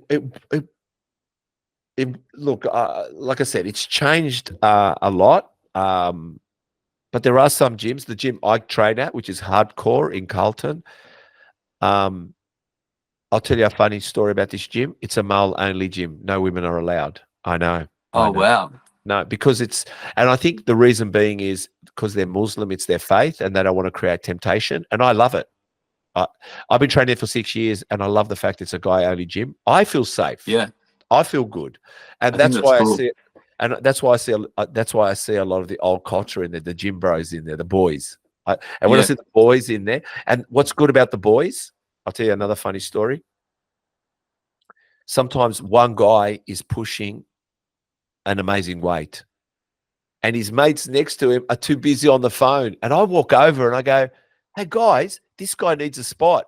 And you see the young kid look at me going, "Are you going to spot me?" I go, "Yeah, bro, let's go. Let's load it up." And he goes, "Oh, man. Oh, this is so good. I'm getting a spot where everyone's on their phones." And I think, boys, right? It's a nice feeling. It's a nice feeling to get spotted as well, right? You feel, because like a lot of people go to the gym to be a part of that subculture. You know? They want that. Everyone wants to feel that sense of belonging. And so that spot is so much more than the spot. Yeah. And also there's a thing where everyone goes, if you see a bloke struggling or not doing it right, go over there. No one goes over, but I do. Why I go over? Because I see their face. I know the face when I go over, and the face is like this. The face is always like this. Like, are you really? You're going to help me and tell me something? And you go, yeah. Like, and then my face is like this. It's the gym, bro. That's what we do here. You know what I mean? You're bringing that. Oh, you're bringing that 90s culture. Yeah. And when and it's instantly felt. Instantly. It's that culture is instantly felt. That's why, for me, but that must be the contrast you see though between those days and the headphones on, world off. I'm here to get my shit done and get out, you know, because I've got shit to do. I got work in the morning. Yeah, well, it's a different culture. I like listening to the clanking. I like hearing the shit music, and I like when I see, like, I see the bros taking up a machine. Hear me out now. I see the bros taking up a machine. But they're not taking up the machine because they're on the phone. They're talking. They're having a moment, and it's a long moment. And I respect that as long as there's plenty of equipment around. I don't go and disturb it. I go, "Hey, excuse me, man. Can I have this bench? I just go, fuck, I'll do leg raises. I won't do hack squat right now. I'll come back. They'll finish. Like, it's just courtesy to see they're in the zone. Let the boys go. But we're all like, "Excuse me, mate, you finished yet?" Yes, if they're on the phone, you move them on. But when people are having a moment, I let it go, man. There's enough equipment in there. So that's what I'm saying. That's really cool. It is. I think it is, but I never really spoke about it until with you. But I think personally, as our podcast keeps going, today's one I'm talking about, I think people are going to get value in this because the conversation is what we're talking about is the gym. So because of the podcast and to keep with the 2024 rhythm, I'm going to do a philosophy question. Let's skip it to the side for a moment. And I'm going to do an Indian philosophy quote. Okay. It says here, and there's 3 of them, but I'm going to go with one of them. It says here, self-knowledge has no end. You don't come to an achievement and you don't come to a conclusion. It's an endless river. Do you want me to say it again? Yeah, please. Okay. Self-knowledge, this is the most important part, has no end. 4, you actually don't come to an achievement and you actually don't come to a conclusion. It's an endless river. So in other words, there's no finish anywhere. There's no finish to a win and there's no finish to a loss. It's an endless river. Nothing stops. I think that's really interesting. How do you interpret that? in that would irritate a lot of people. Yeah. Yeah. Yeah. We really want open and shut. We really like the idea of open and shut cases, I think, perhaps today more than ever before. Mm. But perhaps it sheds light on the value of the process being everything, or the journey being everything. Yeah. Yeah. Yeah. Well, yeah. It's almost like, yeah, it's quite circular. I guess when I read it too, if I guess I asked you the question, have you achieved everything you've wanted to achieve? Definitely not. And then my next question will be, why? And you'll say, the answer should be, it's an endless river. So I'll never be done with my achievements. Well, you don't know that there's actually, call it fortunate, unfortunate. There's shit that's got to get done when you're 40, shit that's got to get done when you're 50, there's actually shit that's got to get done. So when have you, like, I don't want to sound like you're 31. I'm going to apologize in advance. You don't have wisdom yet, but you will get wisdom. And an 80-year-old has some. And you should ask that 80-year-old whether his wisdom isn't money related perfectly with everything you align with. You should ask an 80-year-old, share some wisdom on your 80 years on this earth, because he's got something over you, and that's time. So, like I said, people believe they're wise at 25. Yeah, you're wise, but you got no wisdom. Wisdom is lived, you know? Yeah. I kind of my theory on wisdom is that you kind of need two things. Right, go ahead. And you need experiences. Yeah. And you need perspective on your Here comes experiences. the balloons. Here comes the balloons. It does that. If you do this sign. Oh, really? Yeah, look. And look at this one. If you do this one, look at this one. You ready? Watch this. This is going to be fireworks. Watch. There we go. Oh, man. I know. That's epic.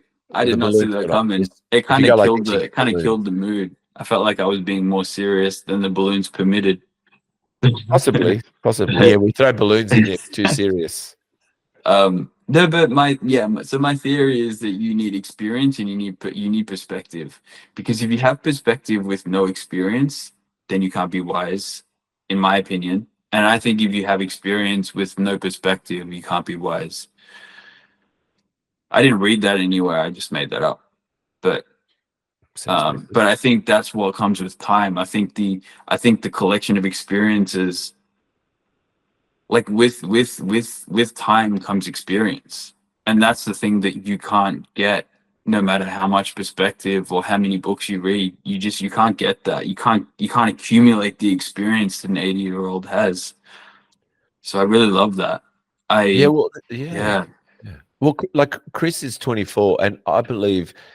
Look, I keep saying, oh, he's amazingly maybe wise or mature, but then when I think about myself at 24, I don't know if he is, and I'm not trying to put Chris down. So, is Chris wise? No. Is Chris wise or mature, or am I impressed by him? I am. But has he got wisdom? I'll say no, because I think if he keeps going the way he's going, he's going to have wisdom, because he's ever self-developing. Some people are like fence palings. There's not much in them.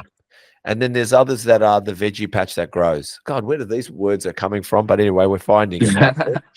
All right, I've got another question. Let's go with traps. Chris, he trains traps.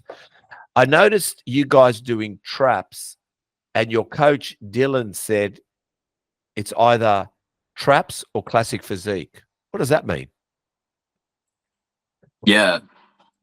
Which I found funny, and I kind of got it. Yeah, I think it's got to do with I just think it's got to do with the going back to the silhouette. Yes. I think that I just think that shape and that structure, I just think that shape and structure might not be conducive to classic physique. The traps are on a different level in men's open bodybuilding. That's how I saw it. That's how I saw it too. Yeah, 100%. Yeah. Yeah, Dylan's got a hell of a physique though. Yeah. Well, yeah, it seems like you guys were having a good time. Yeah. So, like I said, I'm going to go over some of your quotes or what you've been. So, tell me this. I want to understand this. You posted yesterday goal setting. Tell me, what are SMART goals? Because I read it from you. You said SMART goals get you in the door. What does that mean? So your SMART goals are specific, measurable, achievable. What was the realistic and time oriented. Okay. Right. So a little bit manufactured. Yeah, it's a little bit cookie cutter in my opinion. Yeah, I think SMART goals are very by default external. Mm-hmm. But I think to tie yourself with the goals you set for yourself is an important aspect of goal setting that SMART goals just don't cover. And SMART goals by default are probably just how structured that is. I feel like that's kind of it's a nice tidy thing to teach in a certificate 3 fitness course, you know. Yeah, is that what they put in it, or you think they should put it in there? I really don't remember. I did my certificate 3 in 2011. Okay. All right. Well, like I said, it was a goal setting post that you put together. So then it was this. This was these are good ones, Chris. You'll like this. Look, this one. Leaving a previous version of oneself when losing weight too fast is scary. So when you're leaving a previous version of oneself, how you looked to where you're going can be scary. Why is it scary? So it's probably easiest to explain based on my own experiences. Yeah. But last year I went through a pretty big diet, and I dropped 20 kilos. I went from 105 kilos to 85 kilos. Well, I've just lost 25 kilos, by the way. Sorry? Oh, your wife? I lost 25 kilos. Oh, that's incredible. I know. I didn't look it, but I did. And I know. You look good, man. Yeah. Yeah. I mean, I do feel back. I'm back. I still got to tweak myself a little bit. I'm tweaking back now. But I keep saying this. Chris met me at 107 kilos. Well, hear me out. The Muscle Talk fans met me at 107 kilos. But at 50 and 51, I told you I was ripped at 90. I'm an 85 kilo guy. I've been like all my life. It just happened to be there's 2 incidences in my life that I put 20 kilos on. I know why. It stems around medication and stems around my mental health, attitude. And then I realized I know where I'm happiest and I know who I am. Let's go back to that guy. So currently, I think I'm 84 kilos at the moment, currently 84. Yeah. Yeah, right. Mm-hmm. I think it's interesting. But I guess it wasn't scary for me because I've been there. But you're talking about scary is when a person hasn't been there and they're changing everything. Go ahead. Yeah, especially for the first time, right? Yeah. Because your body is just a reflection. You are what you repeatedly do, right? Yeah. And so when you're 105 kilos, what you repeatedly do is very different to what you do when you're 85 kilos. When I was 105 kilos, I just felt so strong. I felt indestructible. I felt like just put anything on a bar and I'll move it. But as I started dieting, your body changes and you look different and you feel flat while you're digging into those fat stores. You don't feel as strong as you used to be, but also you're not shredded yet. So you're going through this transition and you're kind of like, how do I identify with myself during this time? You know, I'm not the powerlifter I used to be. I'm on these low calories and I feel kind of lethargic. I feel a bit tired all the time, and I can't even see my abs yet. It's this transition phase where you're changing your lifestyle, and you're working for a different version of yourself, but you're leaving behind the version of yourself that you've become well acquainted with, especially people that have been overweight for a long period of time. They've just come to know themselves to be this person very well. And so I just think there's even if it's not even if it's a good thing, right? To be losing weight, to become this leaner version of yourself, you're trying to improve your blood markers, whatever it may be.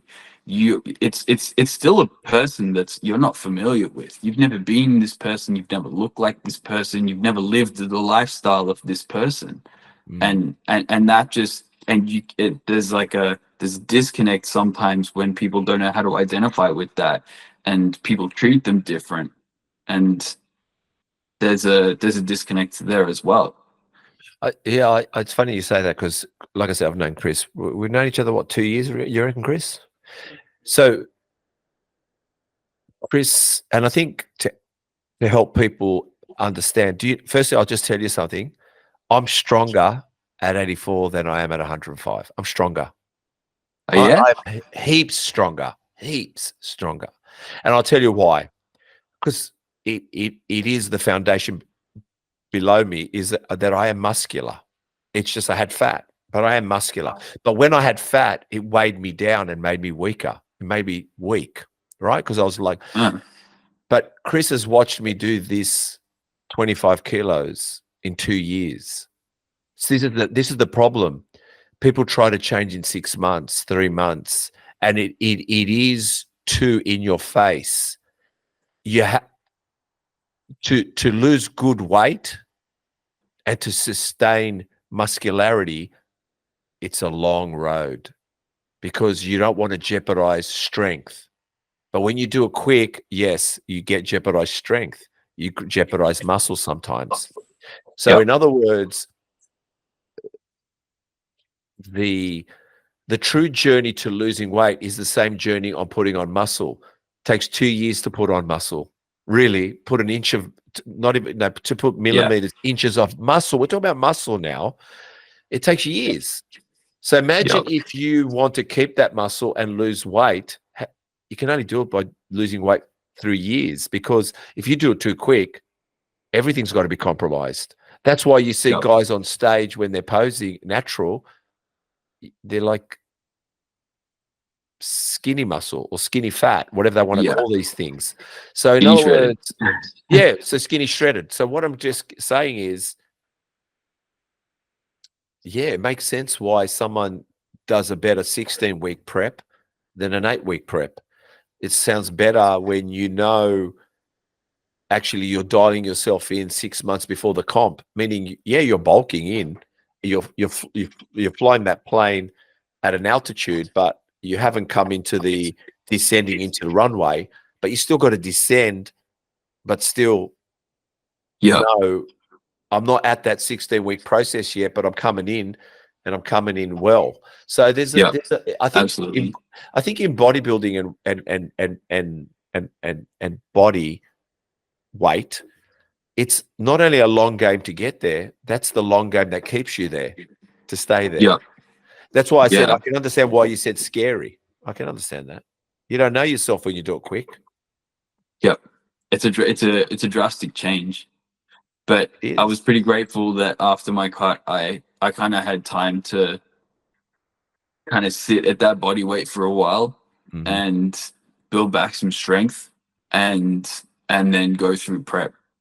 So I kind of had that nice. I had a bit of time in between to kind of reset, and then go through a second diet that was a little bit more measured and a little bit more expected. I felt like my body was a little bit more familiar.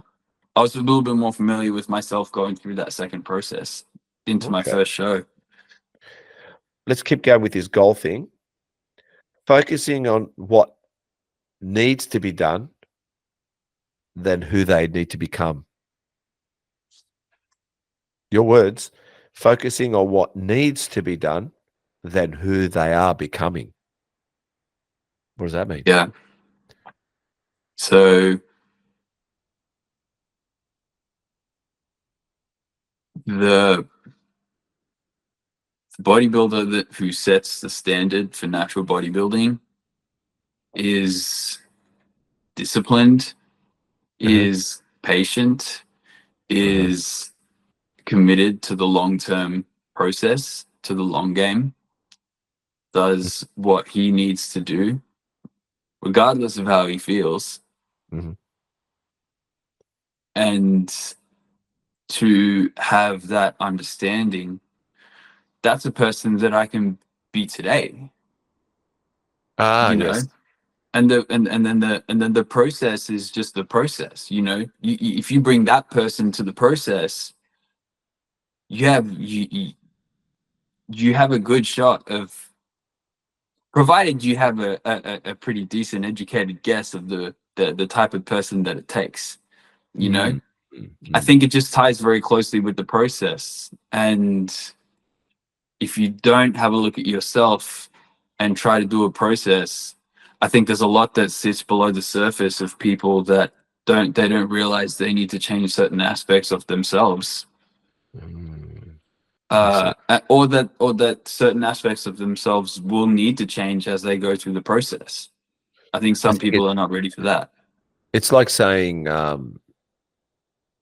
you know the destination, you know where you're going, but are you prepared for the hills? Are you prepared for the bumpy roads? Are you prepared for the off-road?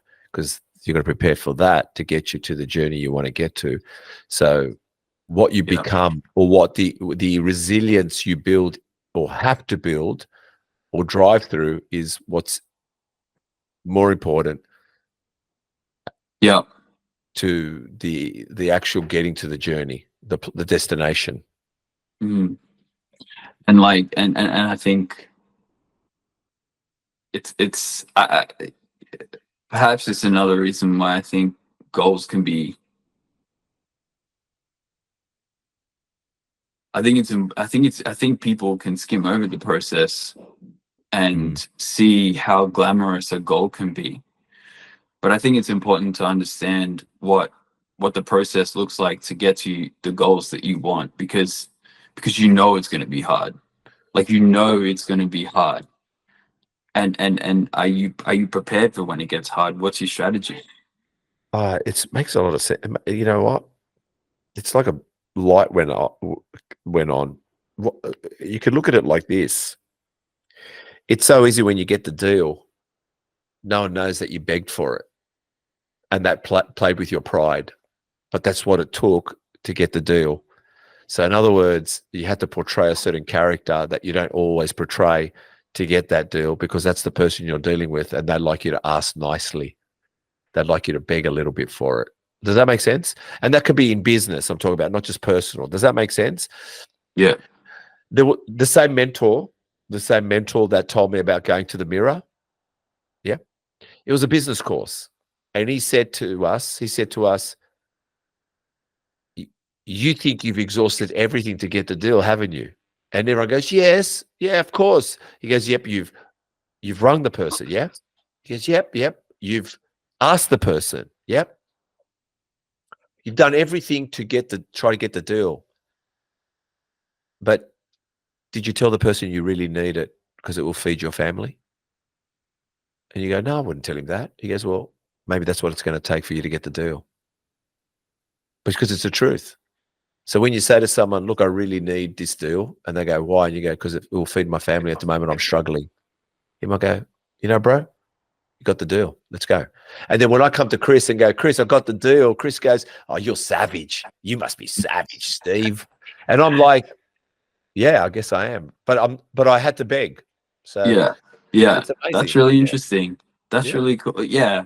So when someone says I've done everything, don't believe him. I'm telling you, he told me that, and I know when I've done everything. And to be honest, I'll just say this out there. I've got deals, or or got through things that literally I was broken and I didn't know how to, and the break got me through. The broken guy got through because I kept the broken guy going through tenacity. Like the broke didn't bother me. I didn't give a fuck anymore. It was just, we're going in broken. So we went broken. So everyone thinks once you've broken, you're done. You're not. You just got to drag the broken pieces with you. And when you've made it, you got to realize this. You got to realize you got the deal, but you're still broken. So don't come in with ego. You come with ego straight in. You haven't mended the broken bits. So you got to go humble. You got to go, all right, I got the deal, but fuck, I've got to fix those broken bits. So you got to know once you reach you got to be willing to drag those broken pieces with 100%, 100%. Right? Does that make sense? That takes courage. Yeah. Does that make sense, Chris? Yeah. What I'm saying is, that's so good. Someone ruined it. No, someone ruined it for you, and your shoulders have dropped, and you've got tears in your eyes, and that's not how you wanted to approach the deal. You thought the deal was with swagger. You thought the deal was with a chin up and grace. But the thing is, you don't even know that you still got to do the deal, but now you got to do it with the shoulders down and you're about to cry. But you still got to go do the deal. And then you got the deal and you went, fuck, that was my last breath. But that's when you got to realize, don't turn around and be ego now. Stay in the last breath and build from that now. You got to build from that spot. So, yeah. But this time you got the deal. But you got the deal, man, and it's all about that. So it's all about that. So, man, I'm gonna. Yeah, I know. Man, I gotta digest that one. I really like that. I just hope people are talking about me in 500 years. I don't know. I won't be around to know it, but like, who knows? You know, maybe I'll be the Marcus Aurelius, legacy, right? Yeah, maybe I'll be a Marcus Aurelius in the future. That's so good. Yeah, I try to. That's cool. I do want to. I think that's my favorite thing that you've talked about today. Which one? I love that. It's so raw. That's so real. You know, people expect to be kind of well prepared for every step of a journey, and you have to expect to get broken and continue to move forward. You know, get broken. Yeah. It's just that's the part you won't see on. That's the part you don't see on social media. And I think it creates that unrealistic expectation, you know, but that's so raw and so real the way you put that forward. I like it. I love it. Yeah. I think the other thing is, I'm going to say two more things. I think Chris will like this as well. I have a few cars and I have a few bikes, right? Just let you know this. And I think some people have seen a snippet of them. But to be honest, in this current economy and business, it's hard to keep them. Hear me out, but I keep them. But because it's hard to keep them, that's why I don't show them off. Because the fact is I can fucking keep them. That's all I care about, not showing them off. See, people will show off stuff that's not even theirs. I just know my journey right now is not to show my stuff off. It's actually, how do I fucking keep it? That's the goal, how to keep it. And the last thing, you spoke about legacy and family. He's written it here, right? I said in your intro, make everyone proud. I'm going to ask both of you, how does that look like? How does proud look like? You tell me how it looks like, and I'll tell you how I see it, how I saw it about 10 years ago. And I've kind of forgotten sometimes, but I'm still going for it. How do you see proud? How do you make ancestors? How do you make future generations? How do you make all these people proud? How? What does it look like?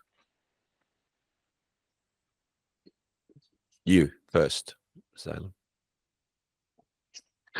You got to give me what it looks like, because I'm going to tell you what it looks like. I want to know, what does that look like? Yeah. So to me, that looks like first and foremost being the best being myself at my fullest potential, or as close as I can possibly get. No, my question is, you've done that. How does it look? You've How done does it. it look? How does it look? Yeah, how does it look? Like in my life? Like No, how does it look? Like you've done it. How does it look? How does it look? Yeah. I can tell you how it would feel. Oh, I feel, but how does it look? You don't have a look, I'm assuming. It's okay. I'm just asking. Yeah, I guess. Yeah. How does it So look? what I'm saying is, can I just I'll speed wagon it in a way. You are telling me future generations are going to be proud of you. Ancestors in heavens are proud of you. Everyone's proud of you because they've got a good feeling, correct? Right. Mm-hmm. But that's it. It's a feeling. Chris, what does it look like? To me, it looks like a smile on the face of the future generations whenever they see the last name. So and they're actually happy to have that last name. So when they see your last name, Their last name, yeah. They're proud because of you. And they can stem it back to yourself. So that's a look. That's a feeling. That sounds like a feeling. Yeah, well, it's a look, not just a feeling. It's a look. It's a look. Let's say it's the same. What's your surname again? Nikolowski. So when they see Nikolowski, they can go back knowing the story of Nikolowski. Now I'm going to tell you how I see it. Do you know when you go to those houses and they've got the mantelpiece and there's a photo? I want my photo being there for generations. And listen to me, and when they see that photo, I want people to go like this when they walk into someone's house hundreds of years down the track. And they go, who's that motherfucker that I see on all the cousins and all the friends and people? Why do I see that picture on people's mantelpiece or up on the wall? And I want them to say this, he was the one. And they said, what do you mean he was the one? He's the one that made us believe. That's it. So it's a picture. So I see, it's not the money, it's not the fame, it's the ones that made them believe. And that's why when I walk in, when you walk in and you see people's photos on mantelpieces, I've always been fascinated. Who's that guy? Who's that person? Why is he up on the wall? Why is he up in a museum? And I guess for me, how does it look? I guess if they can have my photo, I mean, I've done something for someone. I hope I can give them my photo. That's what you see the surname. I see the photo. That's so tangible. Yeah, it's tangible. I want it to be tangible. Yeah, I think that's the difference. That's the difference between the feeling and the look. I think that's something I really want to meditate on that. Meditate, because the tangible means strangers can ask, who is that guy? And they go, it's Zalen. And I've seen him in a few houses here around you people. And they go, he was a good one. Tell us. And that's the story that you left and the feeling you left, but they get to see it because it goes with them. It's tangible. That's how I see it anyway. I really like that. Yeah. That's really cool, man. I think it's a really useful way to materialistically reduce your legacy to understand its significance in future generations. Well, what does it look like? I could have easily have said, oh, they'll remember me by those apartments I built, or they remember me by the money I gave them. I just said, no, a framed picture is enough. You said a surname's enough. With you, Zalen, I guess it has to be sometimes tangible because you're not going to be around and you don't want that feeling to go. But when they look at it, they get the feeling. When they see it, they get the feeling. And I think that's what, Chris innocently spoke about. I have innocently spoke about. We have never spoken about this. But for me, it's always been, I hope I can make the mantelpiece. I hope they can have me up on the wall. But it's really cool. Yeah, I don't want to be worshipped. I don't need anyone bowing and getting on hands and knees. But I do, I would appreciate if it brings love to the room by having that photo, strength and positivity. So yeah, that's what I look at. You've got here as well, you've said, if you want to look different, you have to behave different. Yeah, because your body can only be a direct reflection of the demands placed upon it. Okay. And the other one, finally, on that one is think about the person that needs to achieve those goals and become that person first. Yeah. Or at least seek to become that person through the processes and trials and tribulations you decide to put yourself through. Right. Okay. Yeah. Yeah, of course. Tell us about ICN. About ICN? Yeah, because you're new to the bodybuilding. We're going to go to the powerlifting in a second. Yeah, but yeah. Tell me about what made you choose this year to compete. And I'm Yeah, assuming I think ICN was the only thing on your mind from how I read your plan and how you went about it. So why not A and B? Why not this? Why not that? Why ICN? And tell us about the choice, the journey, and winning. Yeah, that's a really good question because the goal really was to just do ICN initially. It was actually my girlfriend and my posing coach Fabrizio who said, are you sure you don't want to do IFBB? I feel like for myself at the time I really didn't know where I would fit. With just with struggling to objectively understand what my physique looks like compared to another person's physique. Yeah. It's hard for I think it's hard for a lot of bodybuilders to gauge objectively, right? Yeah. So I kind of thought to go to ICN, right? I'm natural. Why not just go ICN? But really, actually, it was my girlfriend that said this. She was like, play big or don't play at all. She's right. Oh, man. She's always right, man. Trust me. Yeah. But yeah, it was, I kind of came to that realization as well, because if I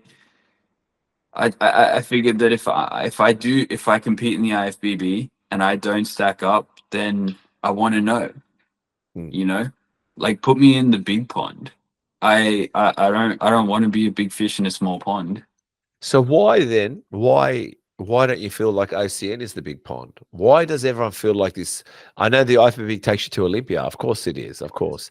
But why wasn't? Because I feel like your girlfriend didn't tell you that until you won ICN. I'm assuming she told me that when I was 5 weeks out of ICN. Yeah. So she knew. She saw it. A lot of people say they see it, you don't see it. They see it, you don't. Nah, she saw it. Yeah, it's the coolest thing, man. Yeah. I've heard those looking from far in see you. You don't see yourself. And when she told you that, she knew it. You didn't know it. She knew it. Yeah, she knew it. She always knows it. She's got some wisdom. Yeah, but good. But yeah, it's cool. She really sees the best version of myself sometimes better than I can see it myself. She's my closest mirror. No, awesome, man. And why is it so important? Like, do you think can you do it without her? Or do you think people or do you think that we need people like that? Yeah. To be honest, I don't know how I would have done this without her. Wow. It's really incredible how much she's helped me in every aspect of my life, let alone prep. But beyond prepping meals and filming some pro level content, she's really helped me with my self-talk, my internal dialogue, and really helped me understand the way she sees the better version of me. Does she compete? She did a show one time about 5 years ago. And she competed in the IFBB as well. She did bikini. Okay. Yep. Yeah. But yeah, you know, to think a little bit more in abundance and the value of playing big and my ability to play big, she just saw all of that in me. And which yeah, seeing that she saw that and she saw the both parts to it. When were you convinced to go IFBB? Because I feel they were weeks ahead of you. So I feel personally, you correct me if I'm wrong, I feel when you went to ICN, you made it to the hall, the energy, adrenaline of the hall, the build up to the stage, and then winning. I got a feeling you're an addict, and now you needed the IFBB, and that couldn't. Now, I think that's when you engaged. Is that true? yeah, definitely. Yeah. That's a really good way to put it. Yeah. Because the way that my prep tied together, it tied together so many aspects of myself that I take a lot of pride in. Yep. And my ability to do boring things day in, day out, or eat the same food every day, or train, regardless of how I feel. I just feel like when it tied together really nicely for ICN, and I got my first kind of objective viewpoint of how I might look in a lineup of bodybuilders, I thought, all right, let's go. Let's go. Yeah, no, I can see. Yeah, I can feel it. I can feel, because I'm a bit of a spiritual person, I can feel that energy, and I can see that. I think no one can tell you what to do. You can appreciate the heads up, and you'd probably be talking the heads up in your head about them. Like, what do they see in me? I mean, yeah, I see things, but they see more. And how do they see that? We all look for that kind of person. I do, which I haven't found. But if you've got that person and then you engage, it's like, yeah, let's go. And I think that's it. I actually had to let go. I think you entered the room. I think you entered the room, and then you said, I'm here now. Let's go. We're going IFBB. Yeah. Because probably prior to that stage as well, and perhaps going back to the conversation about demons, I probably had my own self-limiting beliefs about stepping on stage. Yeah. And not knowing if I was going to be competitive, if I was good enough. And so to have all these people, tell me, like about how good I could be on stage at a certain point, I just decided, fuck it. I'm just gonna act as if I am the person that all of these people see within me. And regardless of my fears and anxieties, and I'm gonna be this person. I'm gonna behave like this person. You're showing a different person to the mirror. Yeah. And the mirror just kind of reaffirmed that I am this person. I can be this person. I can be this competitive natural bodybuilder. And and that's how it is on stage. Your stage presence has to be one of confidence, regardless of how you feel. When you stand in front of the judges, you put this face up, and that's what you're judged on. And so that's kind of what I did with my whole being. All these people saw this potential in me. I was like, all right, I'm going to go into this like I know I can be this person. Well, and yeah, it's almost like I just did that and became him. But I think you can agree too with me, Chris. Sometimes you can go to your closest person, can be your mum, your dad, or your girlfriend, or friend, or wife, and say, I'm thinking of doing this. And they go, yeah, go do it. You'll be the best at it. And when you fuck up, you go, man, what did you tell me to do? And they go, oh, I'll support anything you do, even if you fail. And you go, oh, I don't want that. Like, in other words, it's subject that your mum goes, oh, I just wanted to say yes because I wanted you to believe in yourself. Mum, you know what I'm trying to say? So there is that little bit. We've got to be careful what people are telling us to do. But I think you did that because I think once you tasted it and once you did it and once you opened the door to it, it was like, all right, that's out the bag. You put I'm the out the indicator cage. on, you got the right, you went into the right lane and you said, they're right, my car's fast. I can overtake all these people and just go boom. So Yeah. good on you, man. And like I said, that's look, there's a fine line between people encouraging you to do something and then the actual belief that is happening between the group and the person. So you obviously got a girl that, you know, likes you and wouldn't send you into the wolves for the sake of your ego. So that's pretty good. Yeah. Pretty good relationship. Just looking at some more questions here. Here we go. I'm just looking at you said something about, tell us the difference between lean is one thing, but getting stage ready requires a whole different level of patience, discipline, and self-talk. Between getting lean and getting stage ready. Yeah, you wrote that. Yeah. Or you said that. I think a big part of that is stage presence, right? Yep. It's like, it's another thing to showcase it, but also just to get stage ready, it's getting lean beyond what you'd see in a gym. Yeah. Right? Yeah. When you said that, I realized I've not been lean, and I have. I've had a six pack. I've been ripped. But when I read what you wrote, I went, ugh, I guess I've never done. Yeah. Because if you take someone that's lean in the gym, like you see someone with six pack and put them on stage, it's not the same. Yes, I hear you. Go ahead. It doesn't look the same. Like the people on stage, you just want that. You just want almost what's that word? Translucent skin. Yeah. On your abs. Yeah. You know, you're really trying to pull off as much fat as possible, and but then balance that with the fullness of muscle tissue, and that's like a whole different game to just being able to see your abs in the gym. Yes, you know? I realized that from your comment. I went, yeah, I am naive to that. Yeah, I know nothing about that. I am.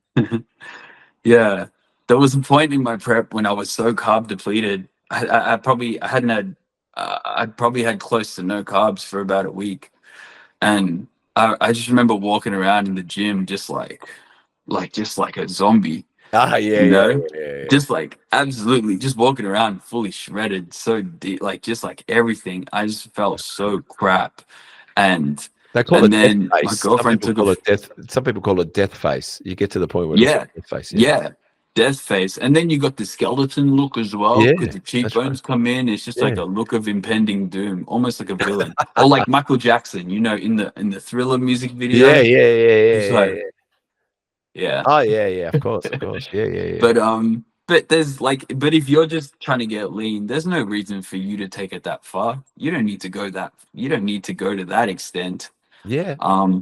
But like, to go that extra bit, it's just you do have to put yourself through something that you don't necessarily need to otherwise.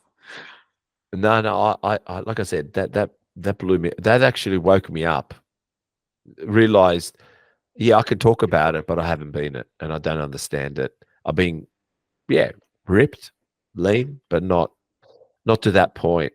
So I'm going to do a hot topic. It's funny. Chris, yep. Go ahead. Can I tell you a story real quick? Please. When I went to the IFBB athlete registration, I met another competitor there who was dieting.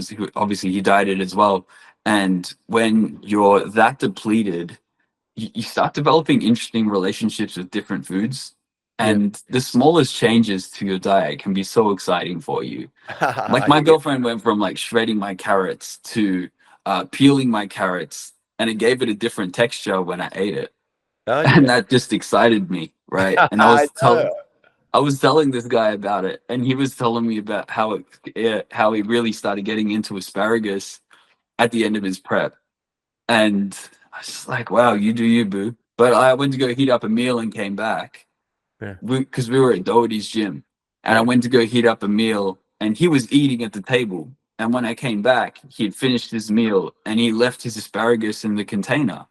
And I was like, bro, you just told me you love asparagus. And he was like, man, I'm going to save these 2 sticks so I can have 4 sticks of asparagus with my next meal. And I'm just going to have a banana instead.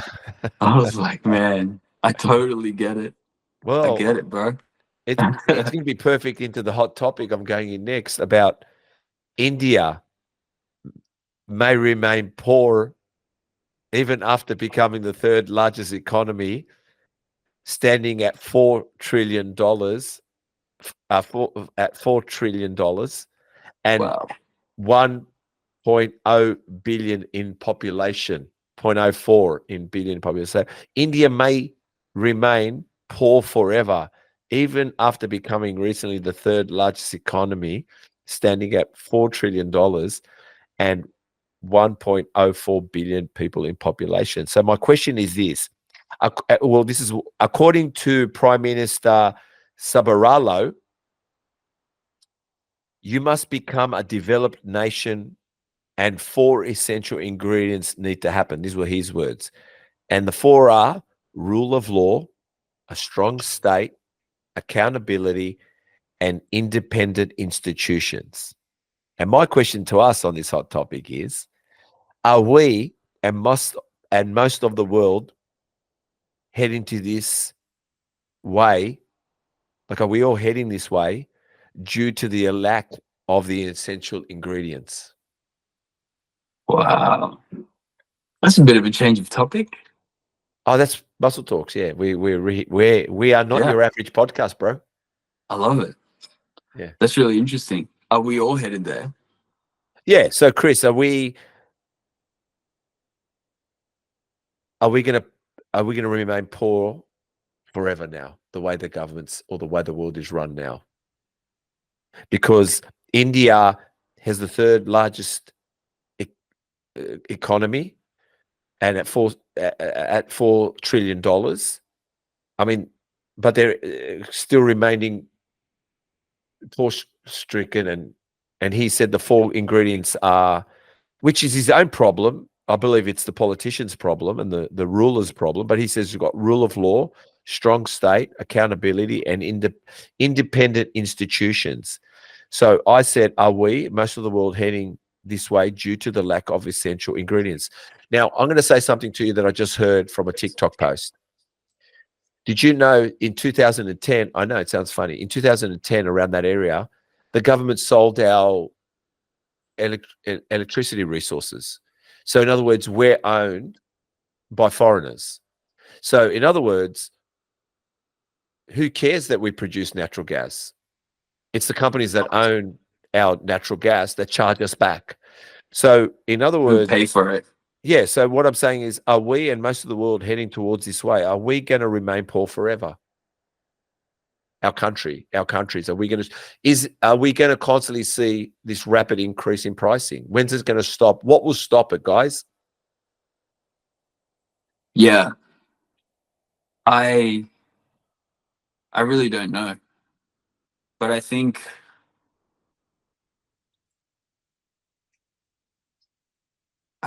your best bet is to work like it's not going to stop. Like, the answer is still growth from yourself, you know? Mm-hmm. But from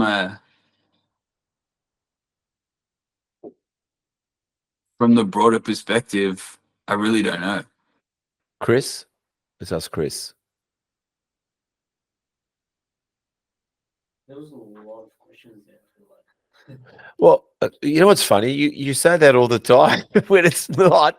I hear you, but maybe we bring you into the room because you're checking all technologies and you're obviously doing some of the Chris stuff on the side because these podcasts, they go for a while. What I'm saying is, this Prime Minister says rule of law, strong state, accountability, and independent institutions is going to make a country rich again. What I'm saying is, India, which comes across poor, is poor, will remain poor, even though it's got the third largest economy. I feel if I have to answer this question, the problem is the world owns all these countries. When I say the world, certain places, France, Japan, China, America, while we're selling our resources to these people, we remain poor Because when it's a business overseas, like you selling something to people in Moscow and you raise the price, you don't care. You don't live in Moscow. What do you care? And because we all need electricity, we all need power. But what's happening is I feel our governments aren't selling our resources for profit. They're selling it for a long game to pocket themselves. I think the problem is our people in charge. These guys are getting cushy jobs after they leave politics. They stay on their retirement packages. They go be in the board of National Australia Bank. They go work for Woodside.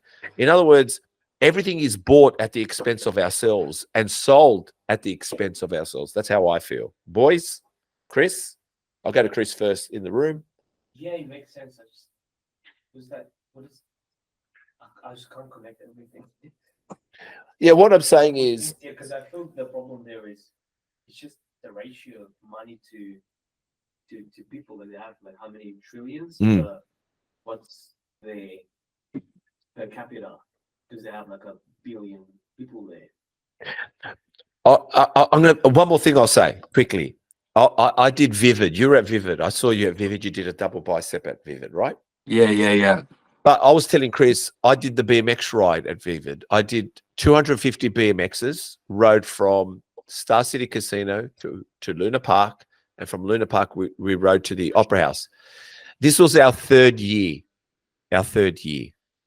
This year we got to the Rocks, Argyle Street. Argyle Street is a cross section, right? Yep. It's a cross section.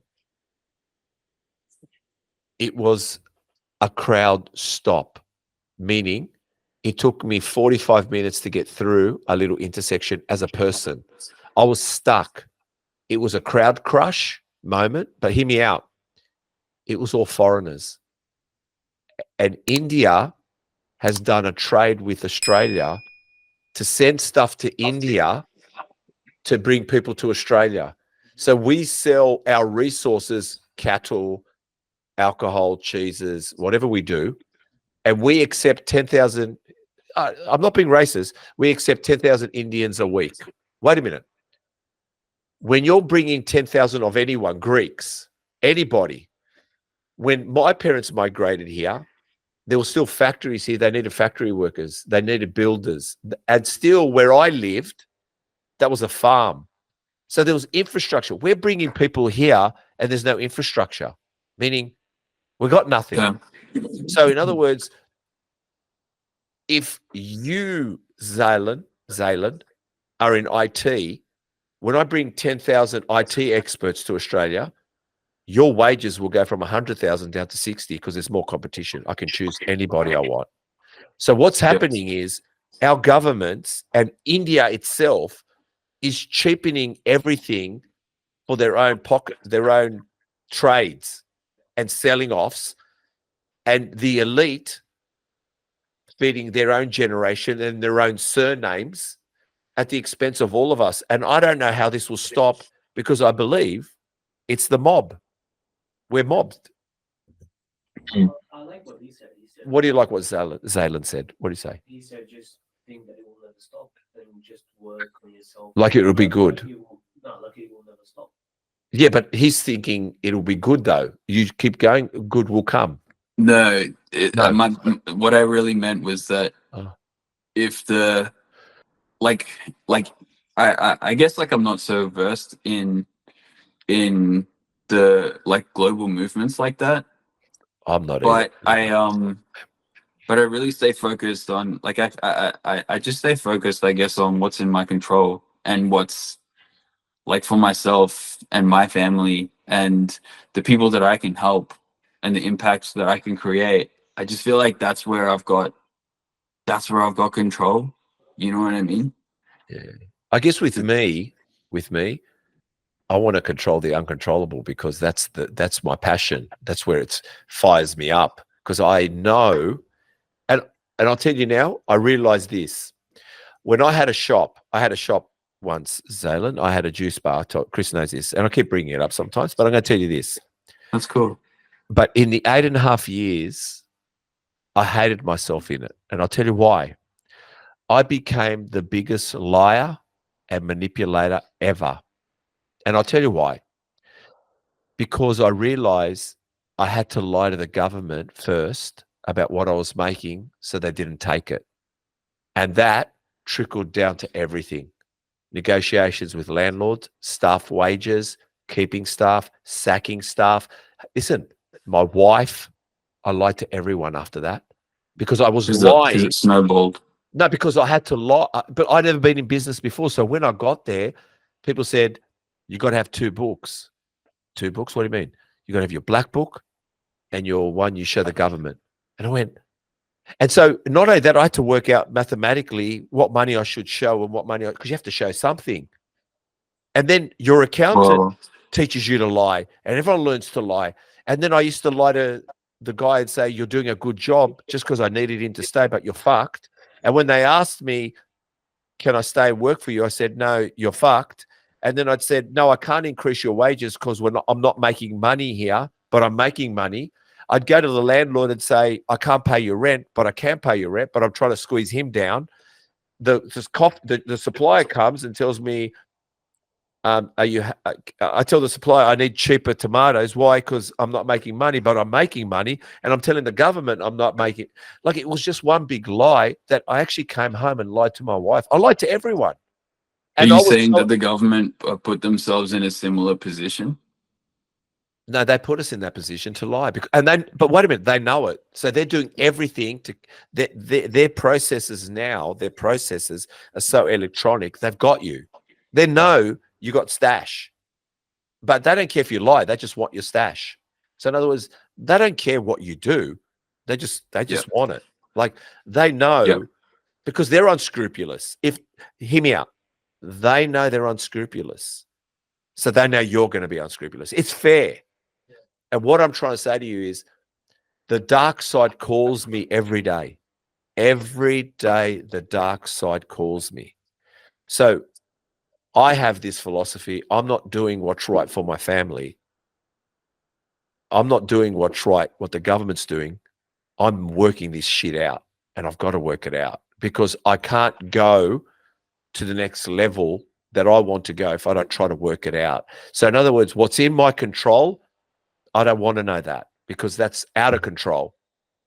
I want to know, how do I navigate this path? And it could be, hear me out, it could be leaving Australia. That's how big it is. Because if Australia's going to bury me and I don't get to breathe, and I can't breathe, and they're taking all my money, like India, they're taking all their money and they're broke, then why are you staying? Because you think you're doing the best you can with the environment you're in. You have to get out of the environment. Man. You have to leave. That makes a lot of sense. Yeah, it's a hot topic, bro. It's a really interesting thought. Yeah, that's really interesting, man. Yeah, it is. And I want to understand a few things, and then we'll do one more hot topic and finish up. Tell me about powerlifting. You're a powerlifter, and you actually did the Australian titles and won Australian champion at under 105 kilos or something. And also you went to France and you did the International Powerlifting Federation. Yeah, tell me about that journey. It was in Singapore, actually. Yeah, Singapore, not France. I apologize. It was no. Yeah. That was a fun time. Tiramisu in the fridge, just for now. I've got ice things in there. I've got tiramisu here, man. Can't wait. Man. You don't. Can I see it at least? Can I see it before I go? Yeah. Come on, they can bring it. No, it's not that one. The other bag. So, yeah. Look at this. You ready? Oh yeah. Look at. Chris, get a spoon. Oh man, look at that. Hey, that looks epic. No, bro. This has been sitting for a few days, so even the alcohol in it, the muscat and the bread and the sherry. Oh, my lips are licking. Look at this. This is. I can taste it from here. Bro, look at this. Chris, you can tell me if the camera's right. Look at this. Look at this. Look at that. Oh wow. Man, look at that. And wait.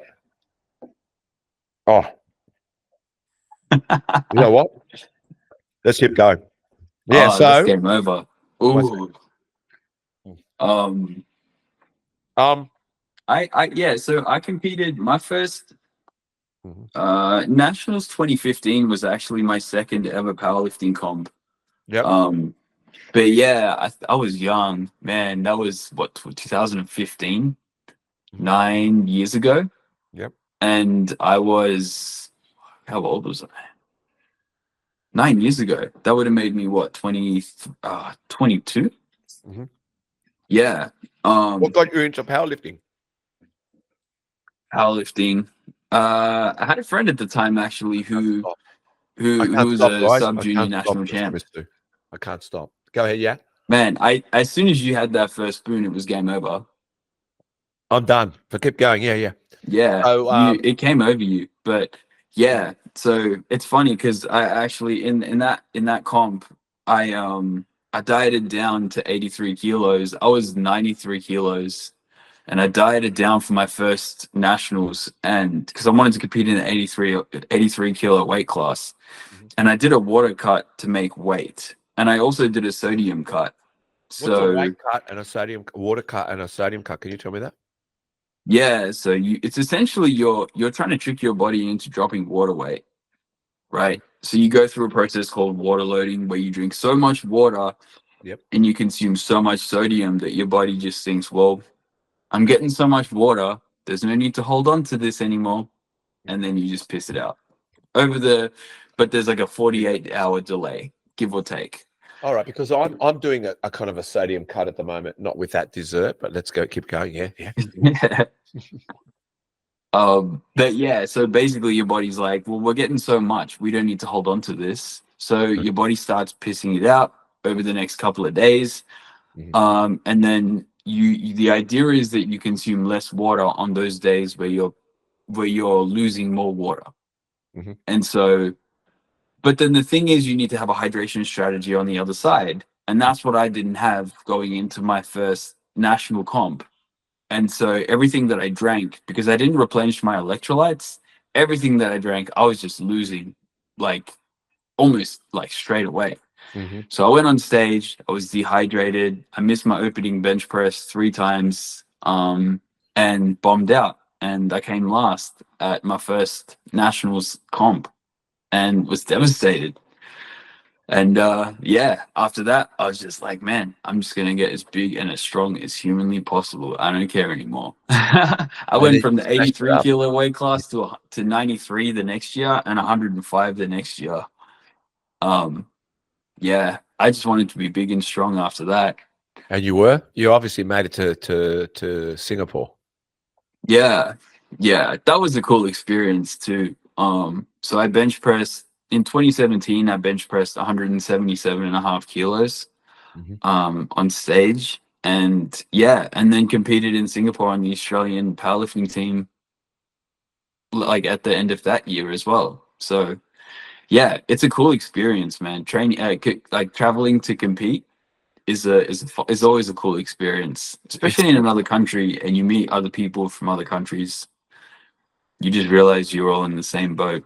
You're all doing the same thing. You come from different places, but the experience is very much relatable. Look, well, you're meeting like-minded people, and that's always a good thing. And I guess, yeah, like it is cool. Before I want to know about your parents, because your mum got you a membership, which surprised me for an Indian lady, and also why aren't you a doctor and an accountant? And that's my question. But yeah, just to let everyone know, I made that tiramisu. My lips are still watering. It looked incredible. I make desserts. I don't know why. It's the creative side in me, but yeah, I made that tiramisu. And actually, when you sell in the protein, is there space for a side hustle there? Selling desserts. I actually, I'm going. We're going to launch. I want to launch a few things with the protein. Like I want to do my own protein peanut butter, because I always do my rice cakes with the peanut butter. There's a few things that I know I can do, and I will do, and I'll jar it. But whatever I do, look, I'll say something, Zalen. Just because you see anyone selling online, don't believe them, and don't believe me, because I won't oversell something and pretend and tell people we've sold out and we're selling more and we've been overwhelmed. I can't lie. That's why I said the dark side's always there for me to lie. Don't worry, I can lie if I have to, but I won't. But when I do produce a product like my protein powder, and like when I do produce some more stuff coming, it's not about, it is about making money. There's no denying it. There's no denying it. But I'm not going to sell shit. I can't be fucked selling shit, and I won't sell shit, and I can't be bothered selling shit. And if it doesn't sell, I don't give a shit either. In other words, I prefer to know it doesn't sell, because people like to buy shit products and they're happy to support shit products. Go for it. Like, you're okay. You want to buy that, and it's like I said, you can't be 55 years old and not have some amazing wisdom. I mean, it even came down to this. I'll tell you something funny. Last night I went to buy some meat to cook something last night, and I went to the meat section, and there was mince patties, and then there was these sausages, Angus meat sausages that were on special. Now, as soon as you see meat patties, same thing, and sausages, you go automatically, oh, the meat patties are better. So I decided to turn both packets around and look at them. And the meat patty was 63% meat, which I didn't know. And I've bought it before. And I went, wow, it's only 63% beef. I turned the sausage over, and it was 87% beef sausage. Wow. And listen, the sausage had 11 grams of protein, 12 grams. Hear me out. The beef patty had 6. And I went, I'm going to home and cook sausages tonight. We're having sausages for dinner. We're having sausages tonight. Boom. And you know what I did with the sausages? You know what I did with the sausages? Because I thought of my mum, and she was always imaginative. I chopped the sausages up, and I seared them in a pot. I seared them in a pot. Yep. And I added a tomato sauce, like a paste, and a masala, whatever you call it. Yeah.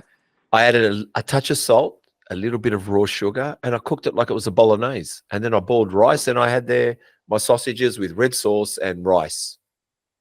That sounds incredible. Mate, Papa Macros needs to pick that up. I'm sorry, Chris. Yeah. So, what was that? Papa Macros needs to pick that up. Mate, I tell you what. Anyway, it's another story. That's epic. So tell me about being an Indian boy. Parents came from India. Just give us a quick brief about your parents, and also the fact that your mum bought you a membership. My mum would have never bought me a membership. Would your mum buy you a membership, Chris?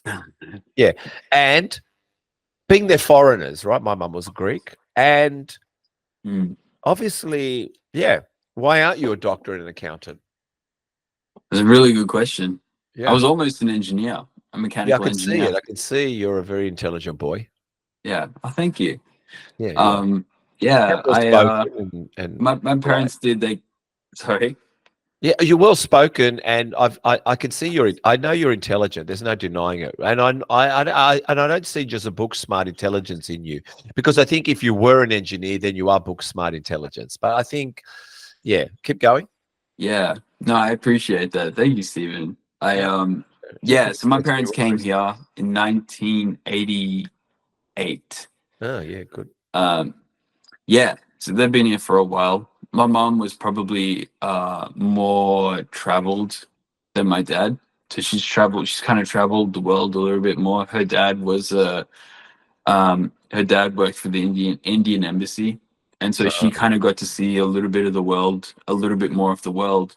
But yeah, when they came to Australia, I was just that good boy growing up, and I did everything that I was told. And then 3 years into my engineering degree, I dropped out because I just didn't want to do it. I wanted to because I was just I didn't want to think about the lectures. I didn't want to talk about what I had just studied with my mates in the course of the You time. just kept thinking of Oz aerobics, didn't you? It was the Oz aerobics in the morning That's it. before Right Toddy here, Teddies, right now. before the Teddies Bears went on. You were like, all you could think about was the leg warmers and Oz aerobics. Correct. Oh yeah. man, Yeah. it was a simpler time. Yeah, it was. But yeah, I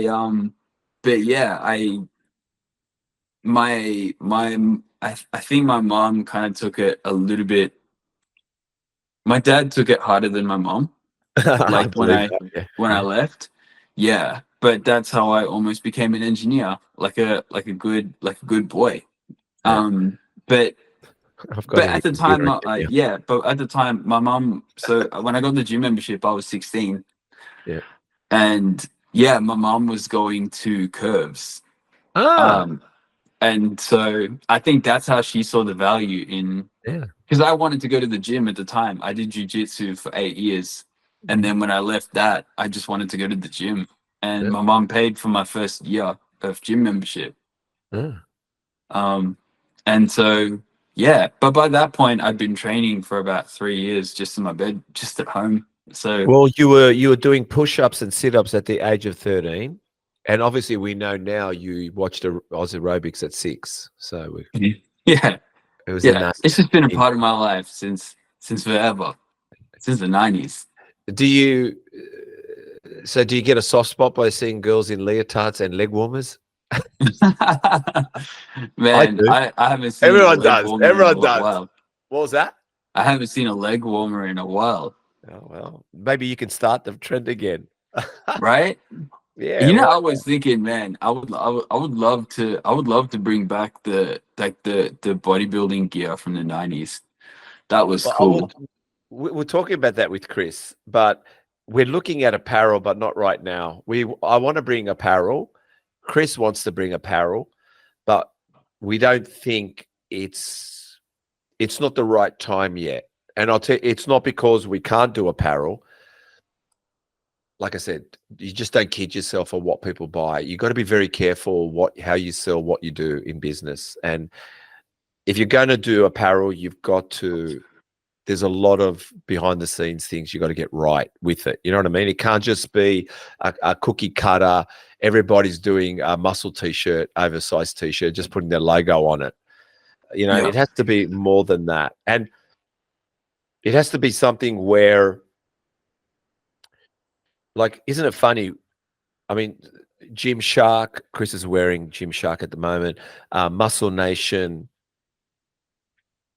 I mean, they're doing amazing, but they still haven't taken away from Adidas, Nike, Puma.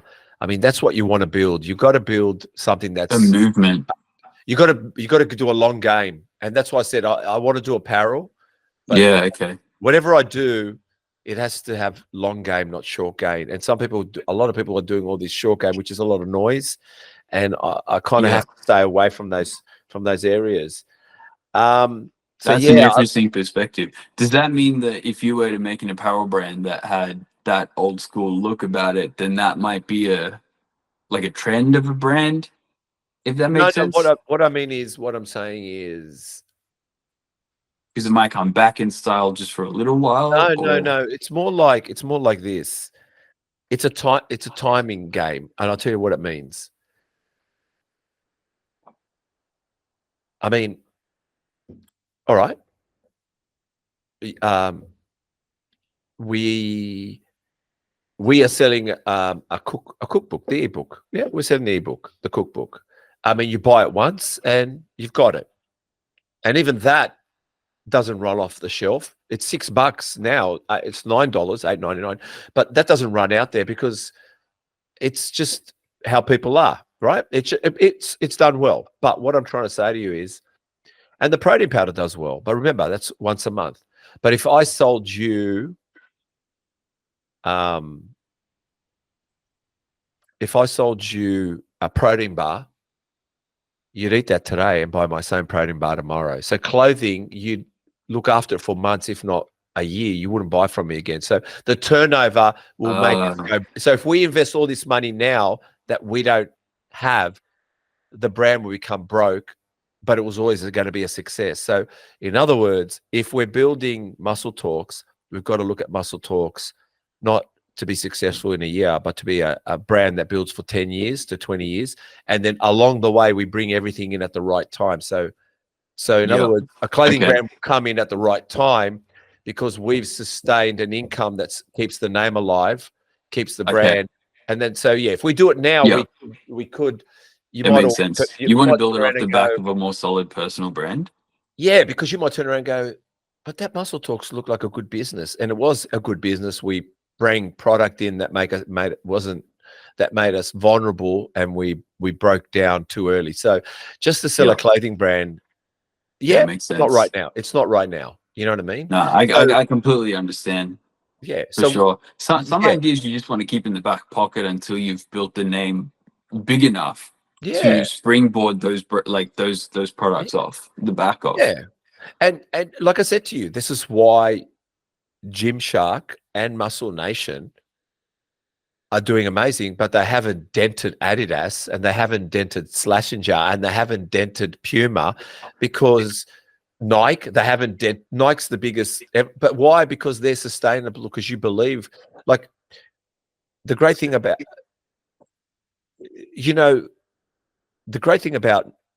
I'll tell you why Nike is so good. You can drive a Ferrari and wear Nike. You can ride a Harley Davidson and wear Nike. You can go to the gym and wear Nike. You can play golf and wear Nike. You can go to the beach and wear Nike. Actually, you can wear Nike in bed. What I'm saying is, I would love to build a Nike brand. That is an amazing brand. Yeah. I think what Nike did was make everyone feel like an athlete when you wore their gear, right? Well, but the thing is, it didn't, like, you could be a BMX rider and ride past the guy that's driving a Ferrari wearing a Nike t-shirt, but he's wearing a different style Nike. So in other words, there was an element of achievement with Nike. I don't know what it is, Harley Davidson's, but the whole thing, Nike is I would love to sit in a boardroom with the Nike people, because have you read the book? Have you read Shoe Dog? Shoe Dog, no. Is that the guy that did it? The guy that did it? Yeah, it's a story of Phil Knight and the brand. But yeah, they really didn't. They really took off when they sponsored Michael Jordan and they created the Jordans. That was like their big break. Well, but they also sponsored Shane Warne. They sponsored push bike racing car drive. Like, they just got the right people together. They were a team. But the thing is, even Apple, I got this Apple Watch. It's the titanium, the most expensive one. I can wear this with a suit, like you, but you can't wear Rolex at the gym. But I can wear this with a suit. I can wear this at the gym.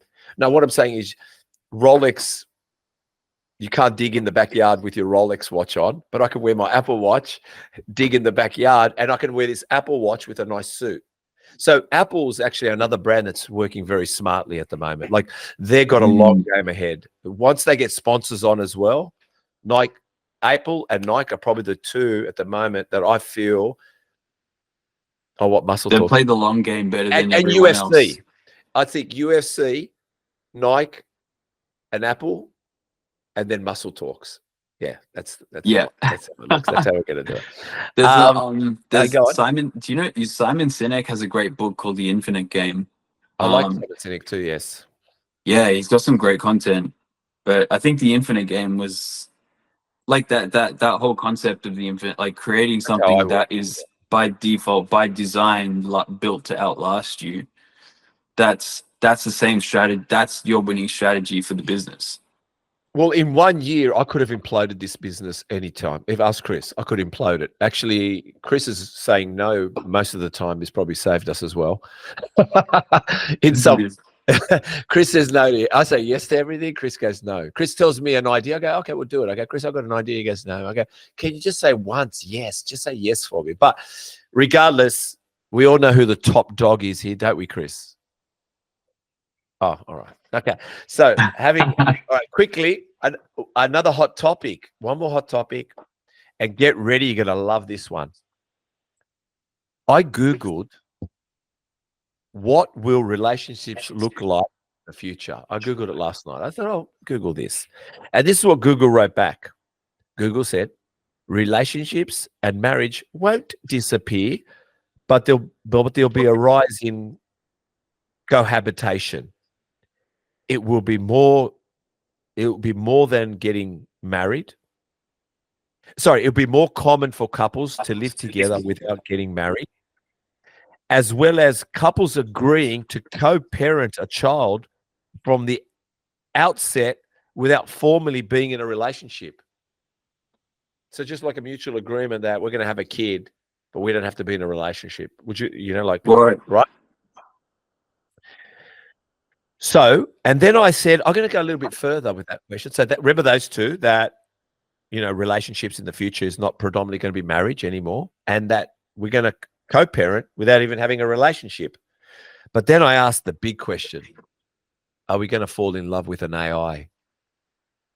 And they said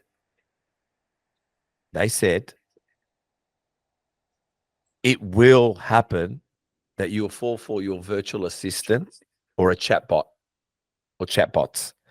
It'll be able to simulate, it will simulate meaningful human interactions,